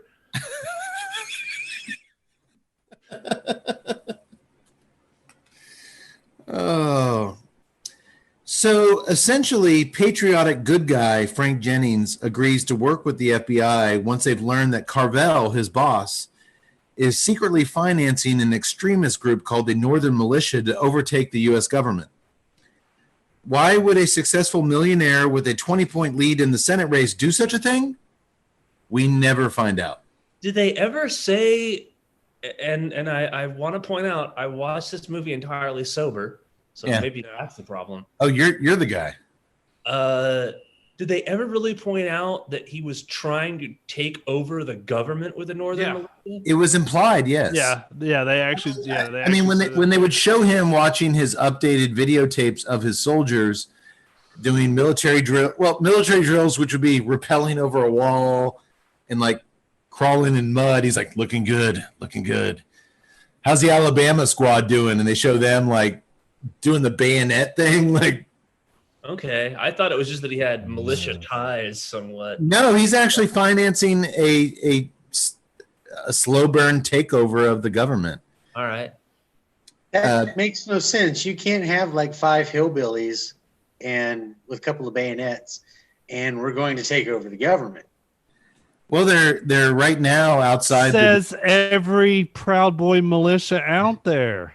I was gonna say there's a group of 15 dudes with AKs outside a Detroit polling place trying to stop them from counting votes right now as we speak. But you're right, it's and they are referenced as the militia of Northern Pennsylvania. But you're right, it's stupid, and people like us who we drink a lot, but we kind of think normal, think it's just silly. And look, clearly someone has come up with these militia guys. He's gonna slap them in the face and punch them in the balls, and they'll be done. Well, if only we knew who that was that could do that. Just be like, dude, I don't want any crap. I don't want to be slapped in the balls. You got it. You're cool. Look, my God, man, I'm a cook at Sonic. On the weekends, I just like to play with my guns. I really wasn't trying to overthrow the government. I just ball punch, face slap. Oh God. You guys are so lucky. He punched me in the face and slapped me in the balls. Dude, he goes home to his wife, and she's like, rough night at Sonic. He's like, you have no idea. You told me not to shoot my guns on the weekend. This guy punched me in the balls and slapped me in the face. The only solace I have is that when he was doing it, in the back of my mind, I heard, do, do, do, do, do, do, do. Oh God! I just wanted to get Pelosi out of there, damn it. You know what? Just go back to making your fucking foot-long cheese conies, you asshole. Okay. But Carvel doesn't like betrayal, and Frank Jennings has betrayed him by working with the FBI. It was like a son to him. So the film is essentially Carvel's men chasing Frank Jennings and his wife and kid around nonstop, trying to kill Frank so he can't testify at the criminal trial, which is big news. The general public thinks it's a government setup to frame the maverick, patriotic Carvel because he's a political outsider. We hear them demand that Frank Jennings be locked up on local. Dude, just like Hillary, lock Frank Jennings up on local talk radio. And Carvel, hang on. Go ahead, Mincy. Hold on. When Carvel assures them all these charges are cooked up by, quote, evil people trying to defame me. And these enemies of the state, much like our, for now, current president calls all of his media and critics, can't stop, and they won't stop our path back to greatness. I can't believe you guys didn't see the Trump parallels. No. I think I just have a personal hardwiring incapability of seeing any parallel between William Shatner and Donald Trump. Even a fictional character he's playing, I just love Shatner too much. I can't make that parallel. Well, it wasn't a prediction of Trump, it was a commentary on Reagan. I mean, Reagan was pro-American. Reagan was he was the make America great again before it was make America great again. But he was the one who got caught up in the Iran-Contra scan. He was the one that Democrats were saying lock him up. I mean, this is. So you think commentary on that in 1998 or 96, 97 when they're shooting this than you are anything today? Yeah, look at the age of your writer and your director. No, I'm just saying. I gotta agree with Cade. I really feel like I gotta go with the scenario that somehow Donald Trump is flipping through channels late night and he runs across this and goes, "I can do that." Covered in Russian whore piss. Do you think his cocaine snorting son saw it like on an Up All Night movie and was like, "Oh, Dad, watch this. You can do this, and you can do it better because Shatner's like sleeping. You have like charisma."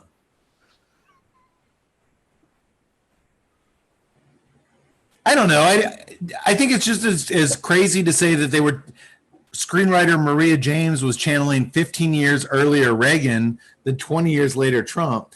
I think she was just coming up with a really bad portrait of a bad politician for America, and it fits what it fits.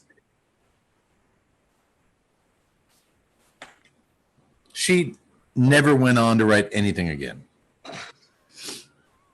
because Jeff Speakman he slapped the shit out of her, and that was that. Well, after the trial in which Carville is found not guilty by a crooked judge, Carville still won't back down on his quest for revenge against his former campaign manager. This isn't over, Shatner says. I still have a confusing point. Maybe you guys can help me out here. And again, I watched it sober. Other than putting a diskette into Carville's computer and not really being able to see or analyze anything, he takes that and hands it over to the FBI. Right. Yeah. Minutes earlier, he's defending him that Carville's an honest, good man. Right. What is he actually going to testify to? He can't. I mean, he's a star witness. He hasn't seen anything. It's like, oh, I got to cover my eyes. I knew about. There's nothing he can actually testify to. He can't. I mean, he doesn't. Even the stuff that he downloaded, he doesn't know what's in it because I gave a disc over to him. It could have had Frogger and Dig Dug on it for the. It was all encrypted, but you're right, Doctor. All he can really testify to is when Carville's private security team found out that he had accessed those files. They tried to kill him, and he had to jump off a skyscraper with a fire hose around him. And they actually killed his dog. Well, no, okay, all right. We're gonna get to this. Who's gonna believe that Mac, the bailiff from Night Court, is a cold-blooded killer? We're gonna get to that. That dude's a choker. That is straight up choker. We're gonna get to that, Doc. Speak ill of Mac. Essentially, Carville ain't backing down on his quest for revenge, and Jennings, we just see it coming. He's got no choice but to take justice into his own hands. I'll take famous horse semen for 1,000. That's famous horsemen.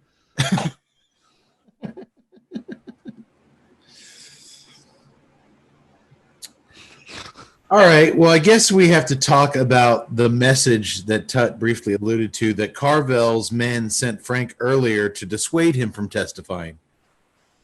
Despite the FBI's constant presence at Jennings' household, the bad guys managed to hang the family dog from a noose in the front yard with a sign that says, "Let sleeping dogs lie." And it happened literally 10 seconds after an FBI agent assured Mrs. Jennings, "Our witness protection program works. You guys are going to be safe." Oh, there's your dog hanging from the tree. Well, they weren't in the witness protection program at that point. They're still in their house. And they showed FBI guys combing the grounds. And it was the cheesiest fake dog I've ever seen. That's all. I didn't know. I didn't know which bothered me more. Whether was it the timing of it or was it the paper mache dog that they had? It looked like a pinata. It looked like a pinata. It looked like Jenny. No, it looked like one of those dogs that you win at one of those really bad carnivals.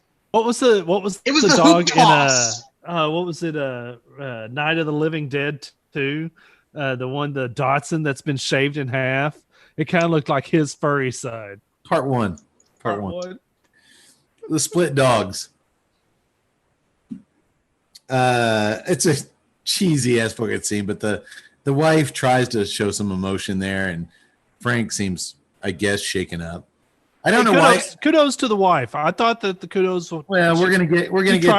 She tried to do stuff. We're gonna get. She had to turn away from the camera so that you couldn't see her face as she starts crying because this is so terrible. Wait, in this movie, I don't know why Frank went. Did you guys understand why Frank went up to the dog on the noose and punched it in its little dog balls and slapped it in the face? This is what Frank does. That's what Frank does, damn it. You don't understand Frank if you don't understand that scene. I don't understand Frank. Well, put on some uncomfortable shoes and run a mile on this. Put on those white Academy sneakers and run a mile, and you'll get to know Frank Jennings. Boys, I am, for once, ahead of the game on the cigar. I'm about to cash this thing. But I did get, I don't know if this is what you were alluding to, Tut, your favorite part of the cigar, but this is one of those cool cigars that everything kind of comes together in the end for me. And I finally got your little bit of sweetness on the back end. The coffee, the earth, and the mineral and the cream were there till the very end in the final third. The jalapeno spice and breadiness was there on the retrohale, but in that last 2 inches, you be quiet, doctor. There was a little bit of sweetness that presented itself, which I got on the cold draw, but it waited until the very end to show itself. This is a complex, great transitioning cigar that really takes you on a flavor profile. What I really like about it is that in that last third, you get a nicotine punch. There's a little bit of an uppercut where it picks up strength. It's just right there at the end. I always like when I finish the soapbox, it's like great flavor, great flavor, great flavor. Pow! Slap it to the balls, Speakman style. I always get like a little bit of a nicotine rush right there at the end of it. Okay, well, I have switched to my nub tool because I don't want to let this thing go any more. I'll smoke this thing till there's hardly anything left. But while we're talking about it, why don't we do price point? Obviously, Tut, you buy a lot of these things. So I'll go Cody first. Yak Boy, what do you got?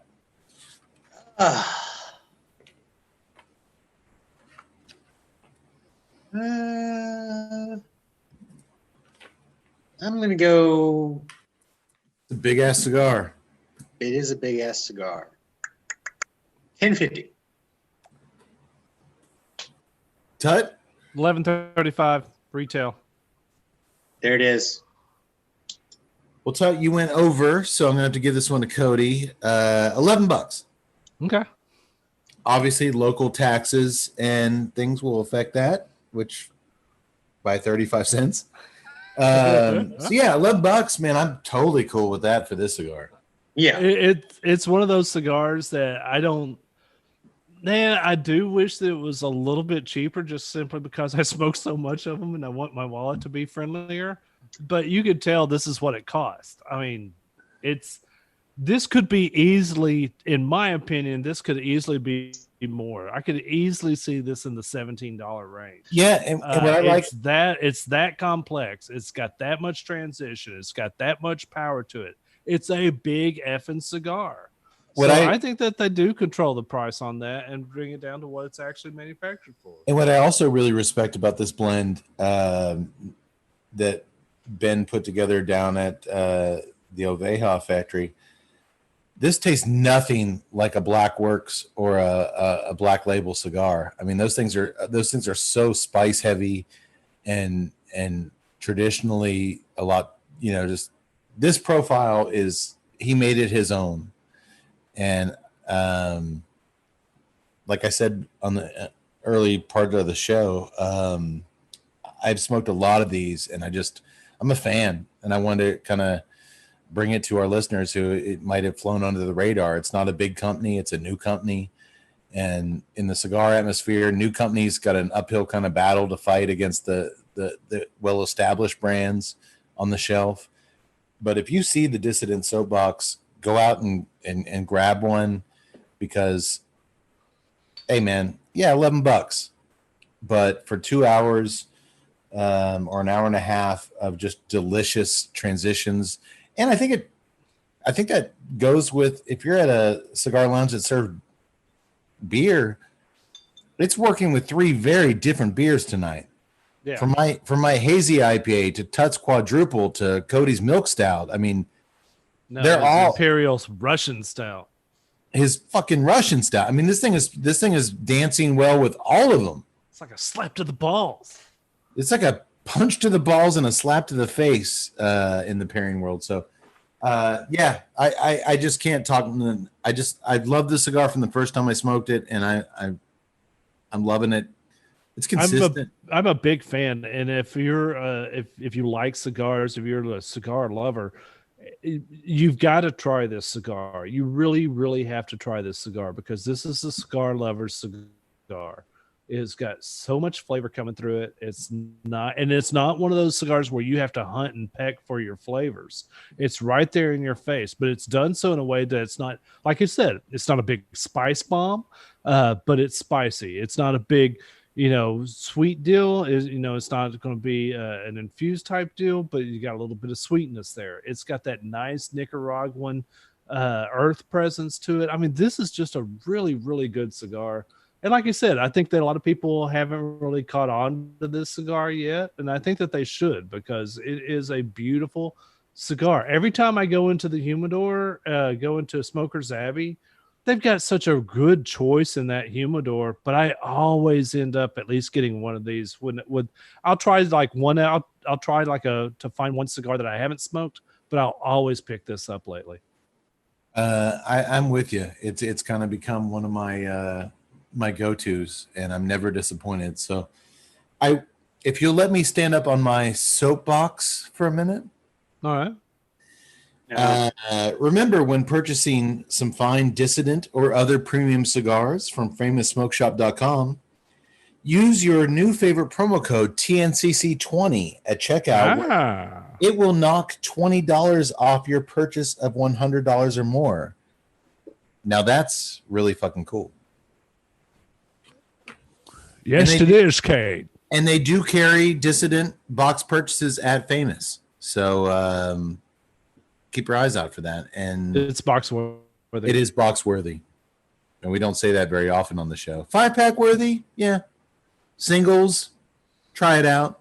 This is box worthy. This is something you want to always have in your humidor, because you're having a rough fucking day, or the world is going to pure fucking chaos, and you've got a 2-hour time thing where you can pour yourself a drink and smoke a cigar, and you don't want to be disappointed, and you just want to have a nice little 2-hour trip. This cigar won't let you down. TNCC guarantee. Man, we really did not punch this cigar in the balls or slap it in the face. We like this cigar. Yes. So how does our story end, boys? Well, Frank Jennings pays a visit to a car mechanic played by veteran actor Don Stroud. Oh, yes. I thought I recognized this dude. Where's he from?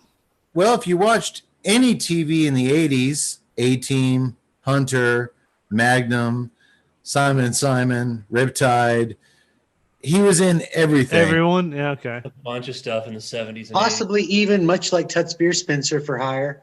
Oh, he was definitely in an episode or two of Spencer for Hire. But for some reason, he has half of his face covered in silly putty in tonight's film. Terrible effect. Well, that's because he had a stroke. And he's willing to sell Jennings enough explosives to blow up a 12,000 square foot mansion, and that's just what Frank plans to do. Doctor, do you need any help? Doctor, you also, and he wants to help do it too. And Frank, can I help you destroy things illegally? I'm kind of bored here in my demolition yard. please. I don't know. By the look of your half silly putty face, you might not be too good with explosives. I'm gonna go on this one on my own. But before I leave, let me put you in the balls and slap you in your silly putty face. Be careful; those detonators can be tricky. I know from experience. I guess that was what they were going at. This guy's an old demolition guy, but it was a terrible effect.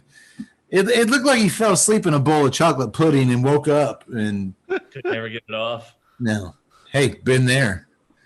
Tried to dead it and open a crate of silly putty and it just slapped on his face and stood there. The doctor also told me when I was trying to get his help find out who this guy was, because he's uncredited in the film itself on the IMDb credits. Apparently, Tarantino cast him as a featured player in his Django movie, which out of all of Tarantino's movies, Django I couldn't get into. So I have yet to see it. I have not seen it. It's not good. I kind of liked it. I mean, it's not as good as some other stuff, but I enjoyed it. Doctor, I'm going to punch you in the balls and slap you in the face next time I see you. I'll slap you in the face with my balls.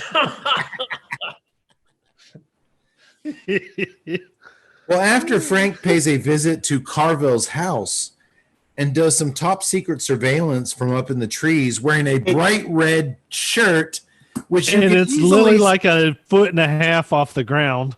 But dude, I'm going to go do some top secret surveillance in this bright red shirt that anybody, a blind man, could see from a mile away. Did anyone notice what house that was? It was Shatner's house. Was it? Was it not? I thought it was his horse ranch. No, it was. But what are you saying, Yak Boy? Did you recognize the actual house? I did. No one? No. Oh, it gets used in every freaking movie. Okay, so it wasn't Shatner's ranch. Okay, go on. No, it was in the movie, Tut. It was Shatner's ranch. No, I thought it was like Shatner's actual house. His actual house. Filming location. Dude, when they're going through the house, there's like an Enterprise model and like pictures of him and Leonard Nimoy on the wall. There's like a framed picture of T.J. Hooker. I mean, it was one of those things where it's like it took me a second because it was like the fence and all that. That's the house from Hard to Kill. Oh, where he's staying with? Yes, with Rock as he's recovering from his coma. Yes, it gets used in so many. It also got used in The Golden Child. Dude, that's such a good call because when you're thinking about where they make these things at, on the other side, like of the Santa Monica Mountains, is where they can really go. They're not far at all from Hollywood and LA, but they can go out to where it looks like a really rural area, but they're actually not far from downtown LA and Hollywood. It took me a second because they didn't do that many. It's a very distinguishable house. Right.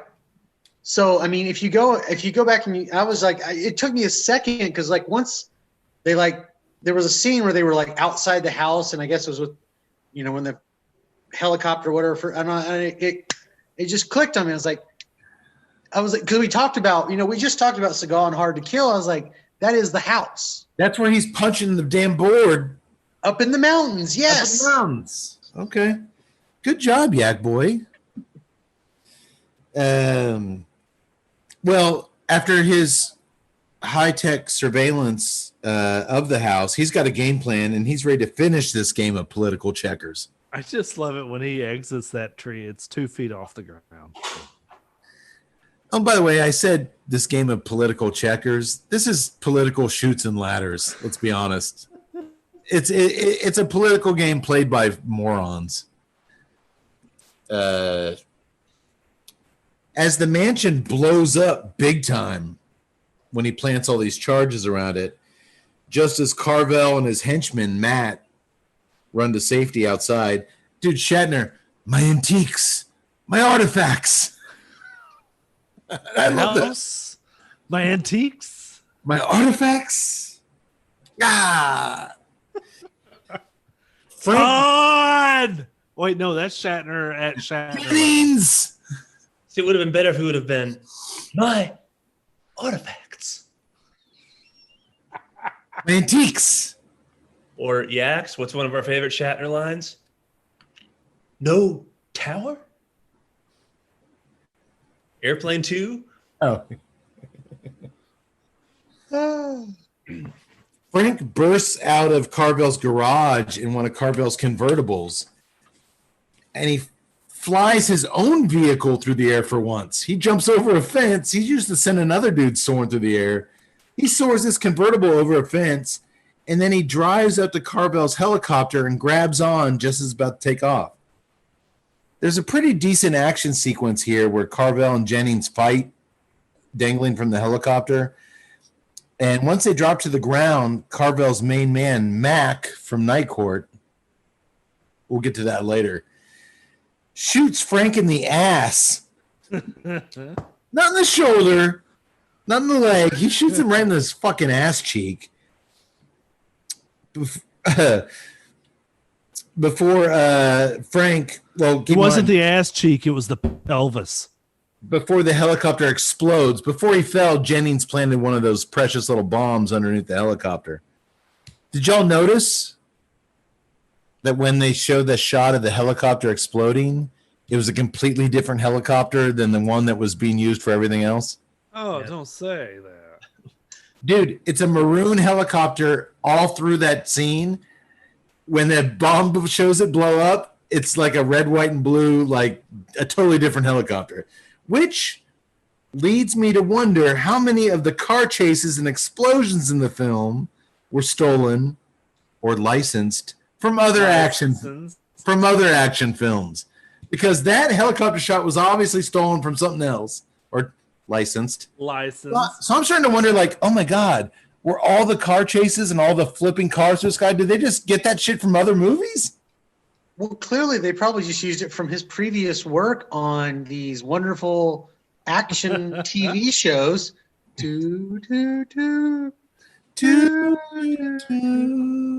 All right, you know what, Cade?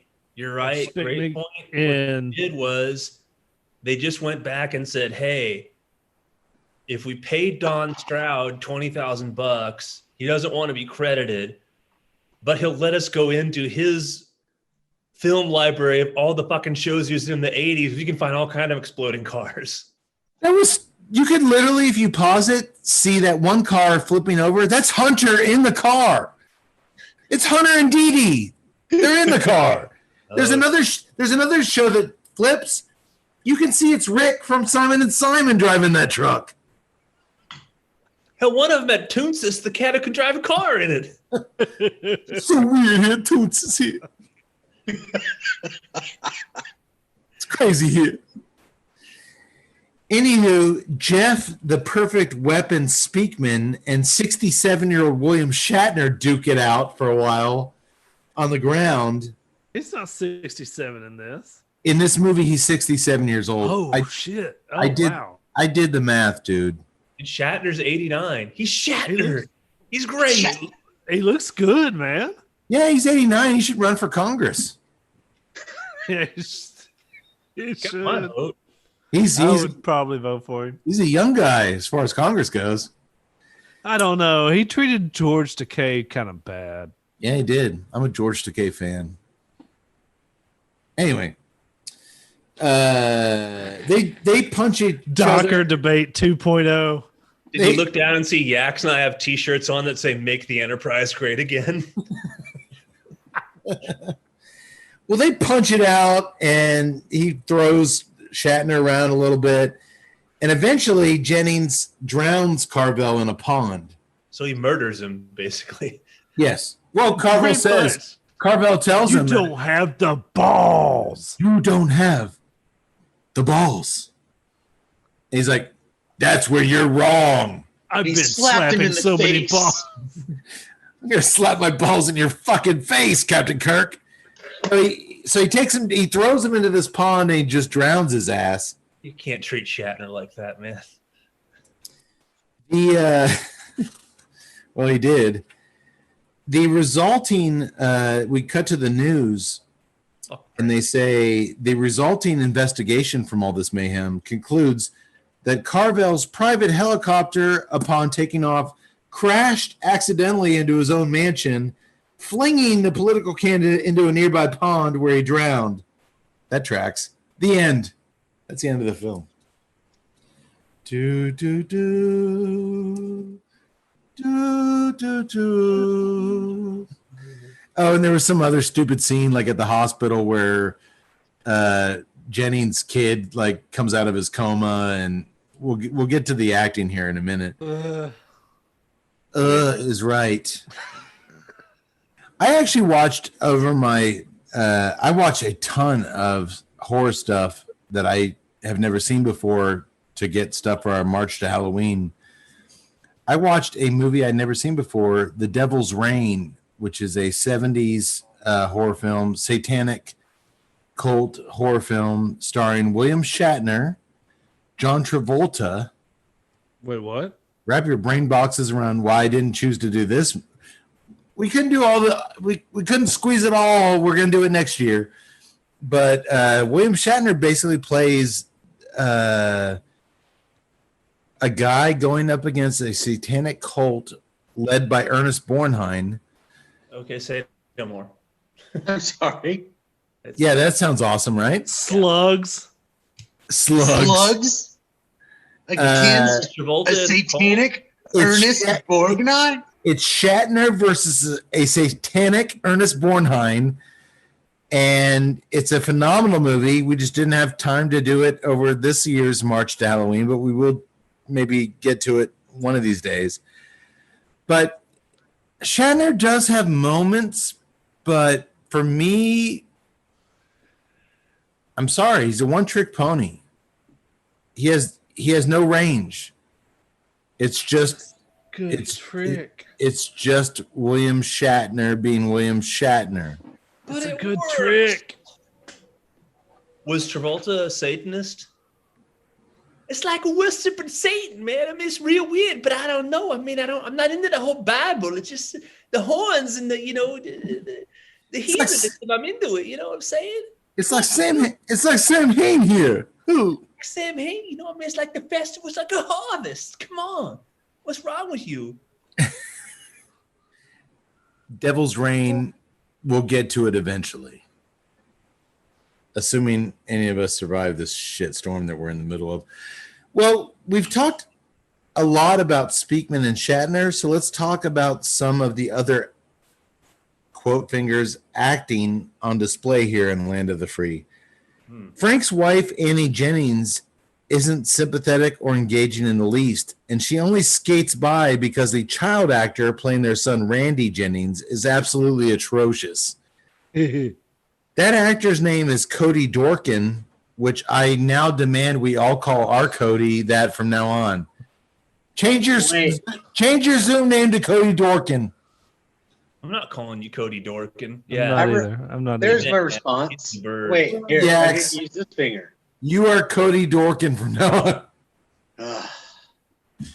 But get this. That kid was terrible. I know if you're Speakman, don't you have to be like, God, my kid's a pansy?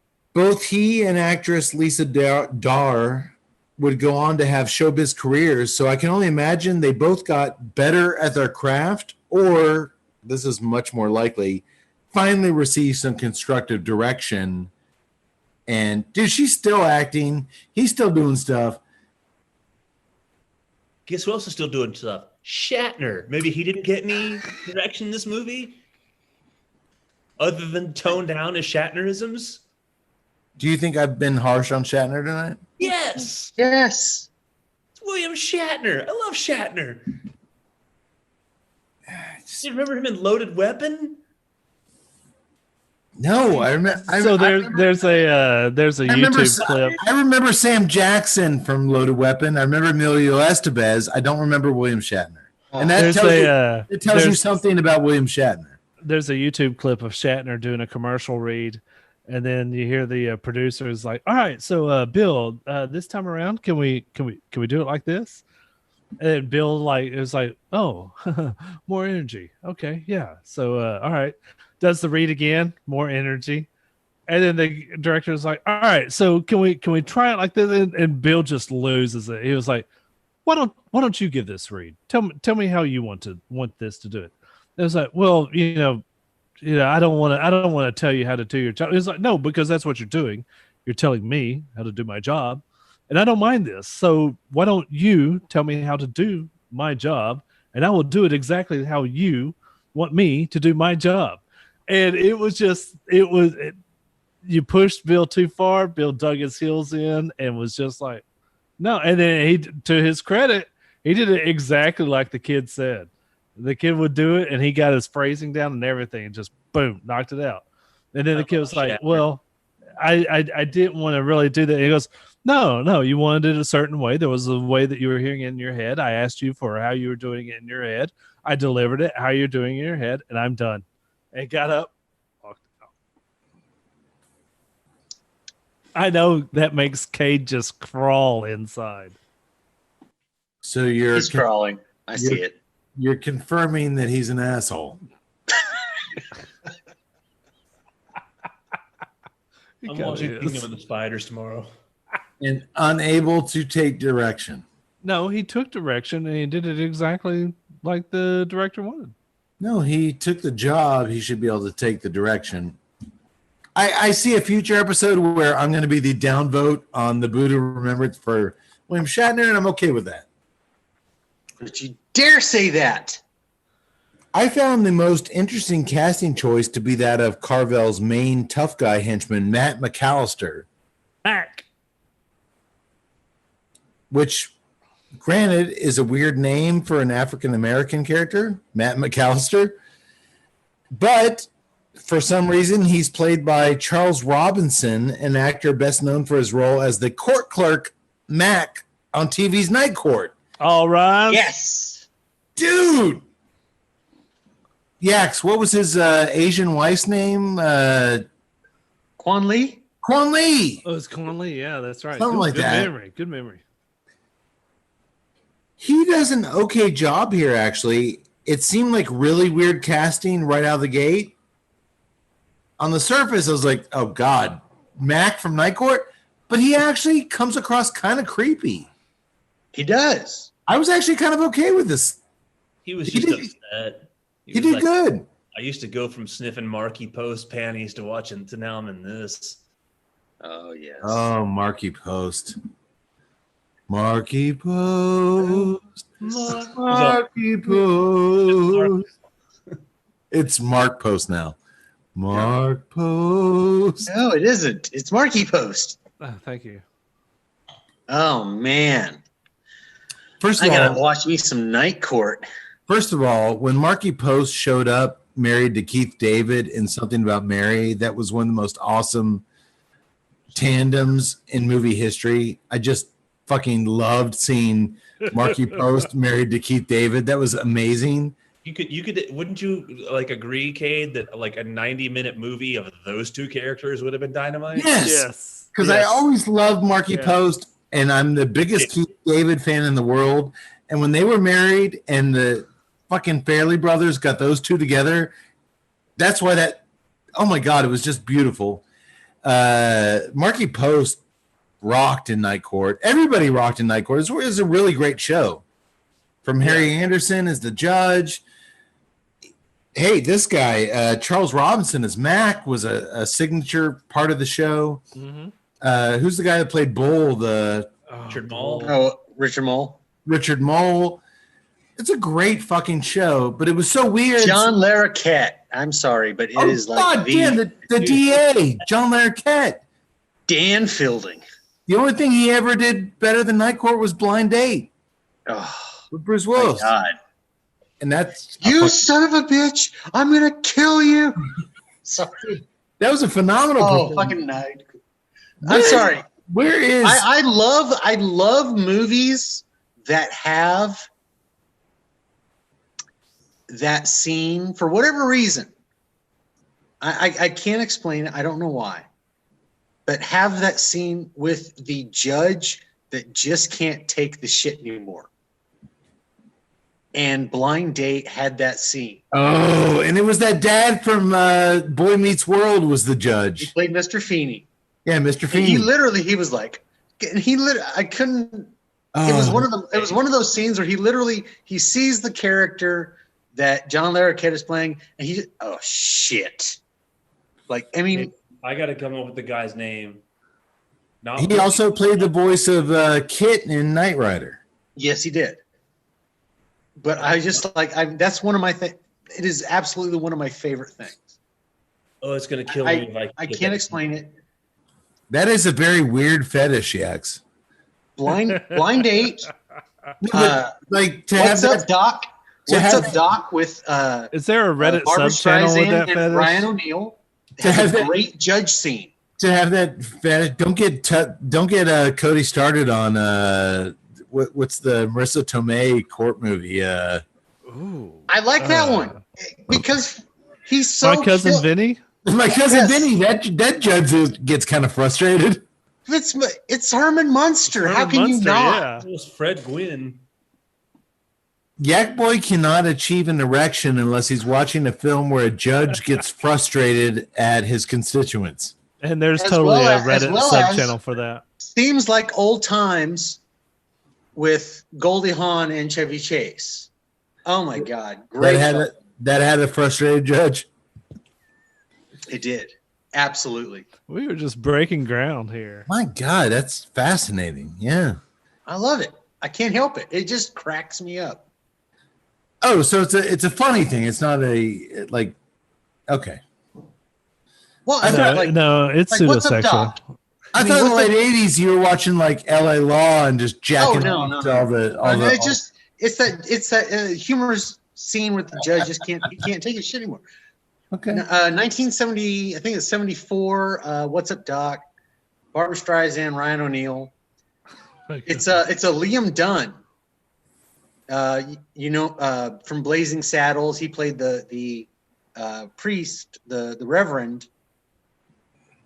But he just loses his shit. He was like, bailiff, look at these people. Yes, Your Honor. Kind of getting They're all criminals, every one of them. He's like, I can't stand this. I'm stressed out. I have to take these pills. Do you know why I have to take these? See this? He's like, see this blue pill? Do you know why I take the blue pill? So I can take the red pill. Yes. What did you think about the judge in tonight's film? Terrible. He's actually an acclaimed director. I don't know how he showed up in this thing. He directed the Ryan O'Neal, the film Love Story. Terrible.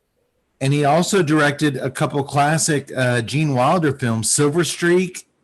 And, really? And the Richard Pryor one, See No Evil, Hear No Evil. Nice. And somehow he ended up in this throwaway judge scene in this film. It's called Paycheck. Oh, yeah, you still got to pay your bills. Man, Yax, we learned a lot about you tonight. But yeah, Mac from Night Court showing up, it worked for me. I thought he was actually kind of creepy. And every time he kind of did something evil, he had a little bit of sinister in his expression. I bought it. He was the only character in this film I was okay with. Doctor, did you recognize any of the FBI guys? Man, one of them looked familiar, but I couldn't place him. Yeah, I thought I'd seen this dude before. The blonde guy that's always telling Jennings that everything's going to be okay. They're going to get this thing. Doctor, remember Friday the 13th, part 2, the head camp counselor who ends up saving the girl in the cabin from Jason? Oh God, that was him? That's him. He did. Yeah, you're right. Oh, wow. I do recognize. Okay. Say that, and I recognize him. And now I'll say what Cade hates. More time has passed between now and when Land of the Free came out than Land of the Free when that guy was in Friday Part 2. Oh, damn you, Doctor. Damn you. The same noise as your mother made last night, Cade. The podcast is mine. Damn it. All right. Well, if you're going to say something bad, or in this case, we've all said a lot of things bad about Land of the Free. I should probably say something good. And there was one moment in this film that I liked. Good luck. It's during one of the hundreds of car chases. Jennings is being chased throughout downtown Los Angeles. Of course, there's no cops around. And at one point, he pulls a high-speed U-turn, drives backwards for a bit, and then spins around to where he's chasing the bad guys. So he's behind the car that was chasing him, and the bad guy's like, oh, shit, I got to lose this guy. and Carvel's hits the gas to escape. Dude, he's now chasing the bad guy. Oh, yeah? You want to chase me, fuckface? Well, now I'm chasing you, motherfucker. He doesn't say that because that'd be cool, and he doesn't say anything cool in this movie. But, dude, I've never seen an action movie, where he's being chased, he does a Yui, and now he's chasing the bad guy, and the bad guy's, I got to lose this guy. It was crazy. It's a horrible movie, dude. That's not enough. That's not And, enough. of course, the scene ends with the goon's car smashing into an RV, shooting up 100 feet in the air into a giant ball of flames. My God, Doctor, what would you say the budget for car ramps must have been on this picture? My God, it must have been an astronomical amount of money spent on the car. The literal number of car ramps that were in this film defies the imagination. Road Warrior didn't have this many car ramps in it. There's a lot. What do you think would have happened? Here's what they should have done. In one of those later scenes, when the car shoots up over a ramp and crashes into something and bursts flames, that poor hot dog fender's got a new route down. He's pushing that little cart. He's all, I'll be safe. I'll be safe here. He's got his arm in a sling and like a patch over his eyes. Like, I had to do this. Ah! I'm sorry. It's horrible. It's horrible. My favorite car flying through the air shot was during the chase scene where the Jennings family hijacks a school bus and he bashes an FBI car into a truck. With some poor son of a bitch, they're loading a couch on top of the truck. So when he pushes that car into it, it sends not only the truck soaring through the air, but it sends that couch flying sky high as well. This is when I noticed every car that wrecks in this movie is 10 years old. This movie takes place in 1998. Every car that wrecks is at least mid-80s. Even the FBI guys are driving early 80s cars for some reason. Oh, because they're going to wreck. 1984 LTD, what are you saying? And did you guys notice that every car that gets sent soaring in the air had something strapped to the top of it? Suitcases, couches. There's one thing where a car rams into another car and it sends it soaring through the air. It's got a canoe on top. And I'm like, that's actually kind of smart directing wise, because if you're going to send a car in the air, fly off, put some shit on top of it. That'll look even better. Well, that was the same bus scene, by the way, where an 85-year-old FBI agent climbs on top of a car and surfs on it before he jumps on the back of the school bus. I guess that was kind of cool, right? That guy was like 100 years old. Except for the fact that cheesy fucking synthesizer music. As the 90-year-old man is surfing on the hood.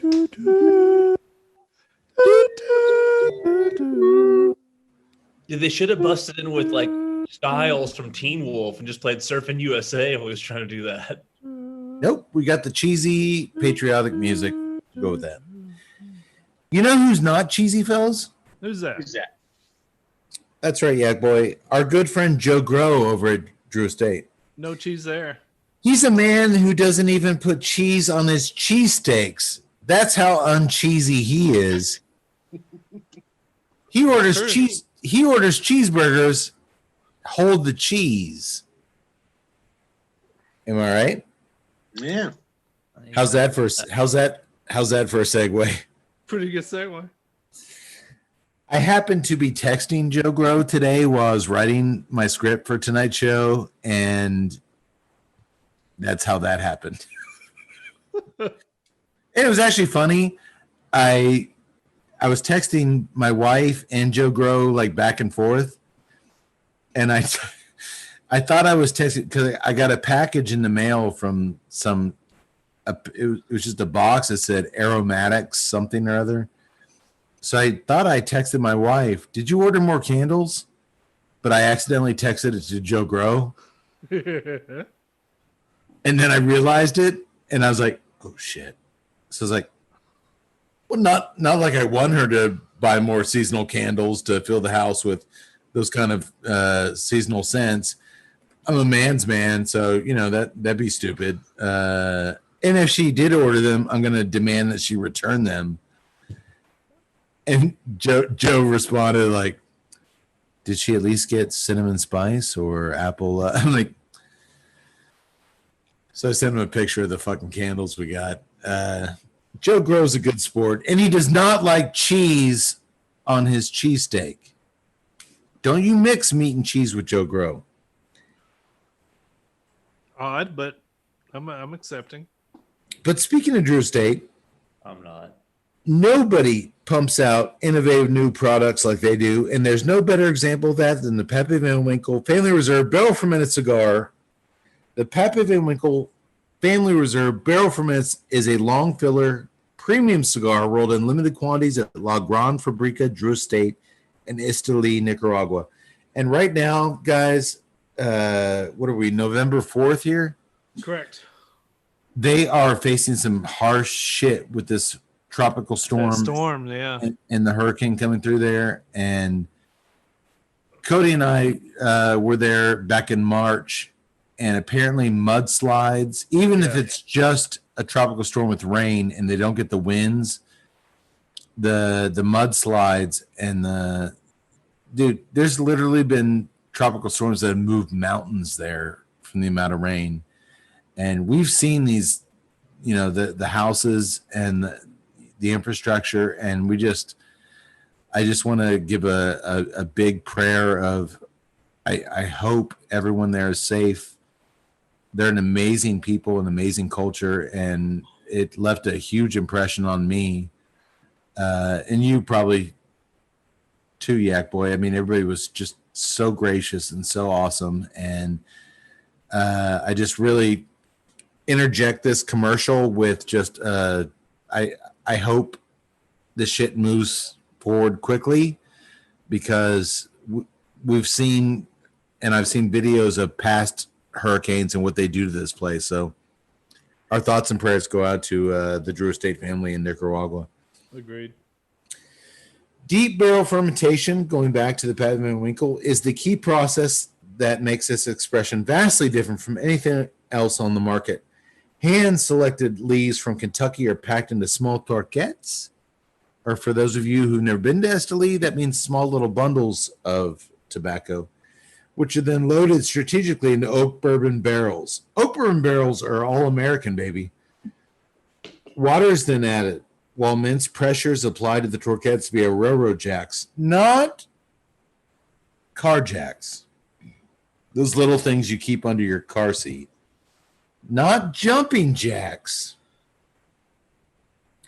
Not Wolfgang jacks, that old 80s radio DJ. But fucking railroad jacks. We've seen it. It's impressive. The tobacco is removed 2-3 times per year from men much more manly than us. It's shaken out, then repacked. The total process of fermentation takes 12 to 18 months, leaving a truly unique flavor profile and aroma. The Pappy Van Winkle's Family Reserve Barrel Fermented is now available at brick and mortar Drew Diplomat retailers everywhere. And if you'd like to smoke the unique pig-sized Vitola, which I highly recommend, it's the best of the best, head over to pappyco.com. Give the sister some of your money, because that's the only place you'll find it.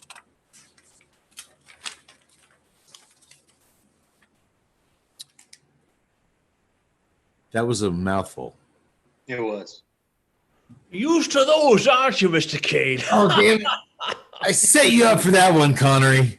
Oh, the day is mine.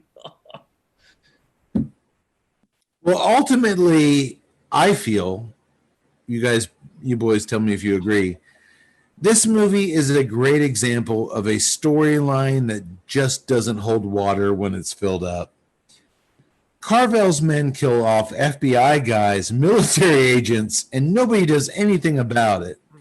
Frank and his family are constantly on the run, and he refuses to call the FBI front office or even the cops for help. So they just run while destroying hundreds of vehicles and killing probably dozens of innocent lives in the process of their running. There's never a cop around ever, which makes no sense.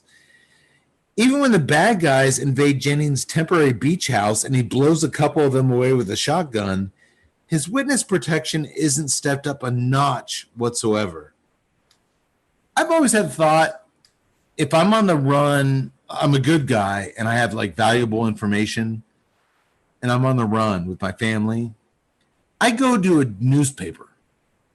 I go in the front door and I'm like, but this guy's different. He's a high-profile government witness. You go in and you say, my family is being attacked. There's crooked FBI guys. We can't trust the cops. Will you protect us? Go to a fucking go to Los Angeles Times. Tell them, can we stay here and tell our story? Nobody's coming in to a newspaper and killing your ass. If you do that, make sure you make a copy of that disc and give that copy of the disc to the newspaper. But no, this guy keeps his lame-ass family on the run just firmly. If he's not shoving them in some shitty hotel, he tells them to hang out in the back seat and just get under a blanket while he goes to try to figure some shit out. This whole movie makes no sense. It's terrible. Every time a chasing ends, high pressure, cars flipping over, exploding. The little kid asks for ice cream. Mom and dad laugh. It's just stupid. It's just lame. It makes no fucking sense. Nothing adds up whatsoever. And the end result is a big fat fucking dud. Agreed? Agreed. There's nothing satisfying about this movie at all. Well, there was that shower scene with that blonde chick, but I glossed over that one. Even that couldn't save this thing.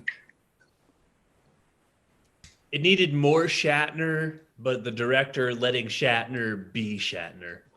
Yes. Doctor. Unleash the dude. I also believe it's worth mentioning that I started to watch, because I had never seen another Jess Speakman film, 1995's Deadly Takeover, where he plays Dutton Hatfield, a U.S. Embassy employee who must stop terrorists from stealing a top-secret weapon from an Israeli biochemical factory. But the opening scene had him rolling around in a park with his young son, just like in tonight's movie, and it was even set to some cheesy-ass movie music, like do, do, do. But it was kind of more kindergarten cop, lighthearted music. So I bailed after 5 minutes. Pansy? I bailed after 5 minutes. But right after, dude, the kid's like, Dad, will you teach me some of your karate? And so he starts teaching his kid some moves, and the kid punches him in the balls. And Jess Speakman barrels over and like, I've seen enough. You know what? I've seen this show before. I'm out of here. I'd be nuts for watching any more of that movie. Nuts. Now, there's no need to get testy. That's what I like about you, Doctor. You always got the balls to say something. Oh, Do, do, do. Do, do, do. Do, do, do, do. Tut, give us some sausage links. I have some links.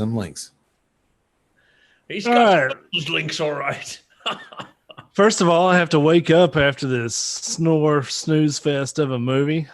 That way I can tell you if you're awake, then you can join us on Twitter at TNCCcast. You can hit us up on Instagram at TNCC_podcast. See all of the cool little photos there. You can follow us on Facebook, Tuesday Night Cigar Club. Please subscribe to us James Brown style on YouTube at Tuesday Night Cigar Club. If you want to do some shopping, go to TuesdayNightCigarClub.com, hit the Amazon banner, do your shopping from there. Doesn't cost you anything, helps keep our lights on around here. Is there anything that I forgot? Oh yeah, there's a famous smoke shop banner on our website, TuesdayNightCigarClub.com. If you want to buy some cigars, to go to TuesdayNightCigarClub.com. Click on the banner there. It'll automatically enter the most famous promo code in the world, TNCC20, and it'll save you $20 on an order of 100 cigars, or no, $100 or more, and that's 20%. That's a good deal. Car ramp sold separately. It's a great deal. Car ramp sold separately. That's right. 3 thumbs up on the soapbox. Oh, absolutely. 3 thumbs up. If you're a cigar lover, go buy it. You will enjoy it. If you're new to cigars, go buy it, because that is actually, you're right, Tut. Good deal. You're right, Tut. It's equally accessible to a veteran smoker or a newbie. Actually, if you're a newbie, this one might be the cigar that hooks you onto cigars. Oh, yes. I can totally see that. I see over the next couple weeks our Cigar of the Year rankings changing dramatically. We got a lot of really, really fun, juicy cigars coming up. So I don't know how we're going to do it, to be honest. I don't know either, but we've got a lot of them to sample. We got a lot of shows I want to squeeze in here before the end of the year. And because of the current state of the world, we got nothing else better to do. So we'll do some more shows. I want to thank you all for joining us. Maybe in 2 weeks, we'll know who the president is, and that will change some things. Maybe. Don't build up any hope. You're right. We'll be nowhere further than we have. We just need to get to the corner, no hope. Call it a day. I'm here. I want you guys here with me. I swear. I get lonely. But for the meantime, we'll keep doing the things the way we're doing it. So obviously, a lot of you listened, and we're thankful for it. You went out and voted. We'll see how this thing plays out. But in the meantime, I hope we took your mind off things for a few hours. And hey, even if the movie sucks, hopefully we made it fun. And we introduced you to a new cigar and some really tasty beers. At least you guys. Mine was so-so, but you guys. Oh, my goodness. That Spencer Trappist, that was really, really good. I think maybe Tut and Yak Boy had the best beers of the night, right, Doc? Mine was ho-hum. Well, it's doing the trick. It's working. Okay. Well, I'm glad you boys had a good beer night. You win some, you lose some. Hopefully we'll win when these final voting numbers come through. But in the meantime, we will see you in 2 weeks. So as we say at the end of every episode, and I feel a little bit, maybe a little more optimistic about saying it tonight, may the wings of liberty never lose a feather. Sayonara, motherfuckers. See you in a couple weeks. To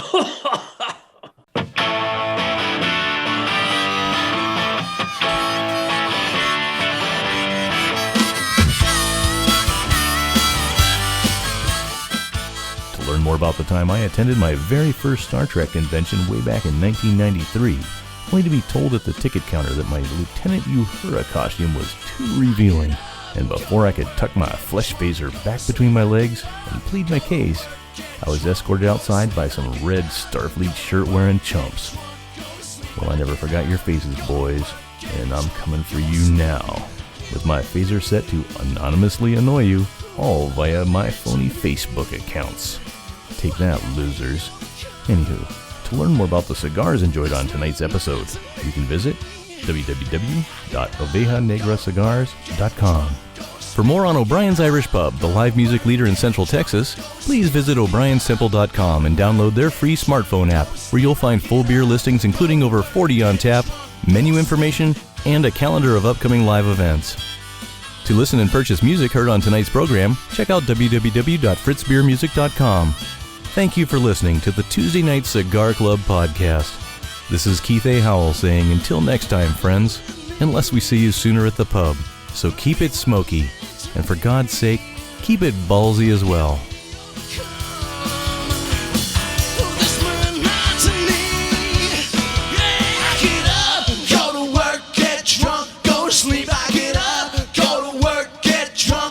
Sleep.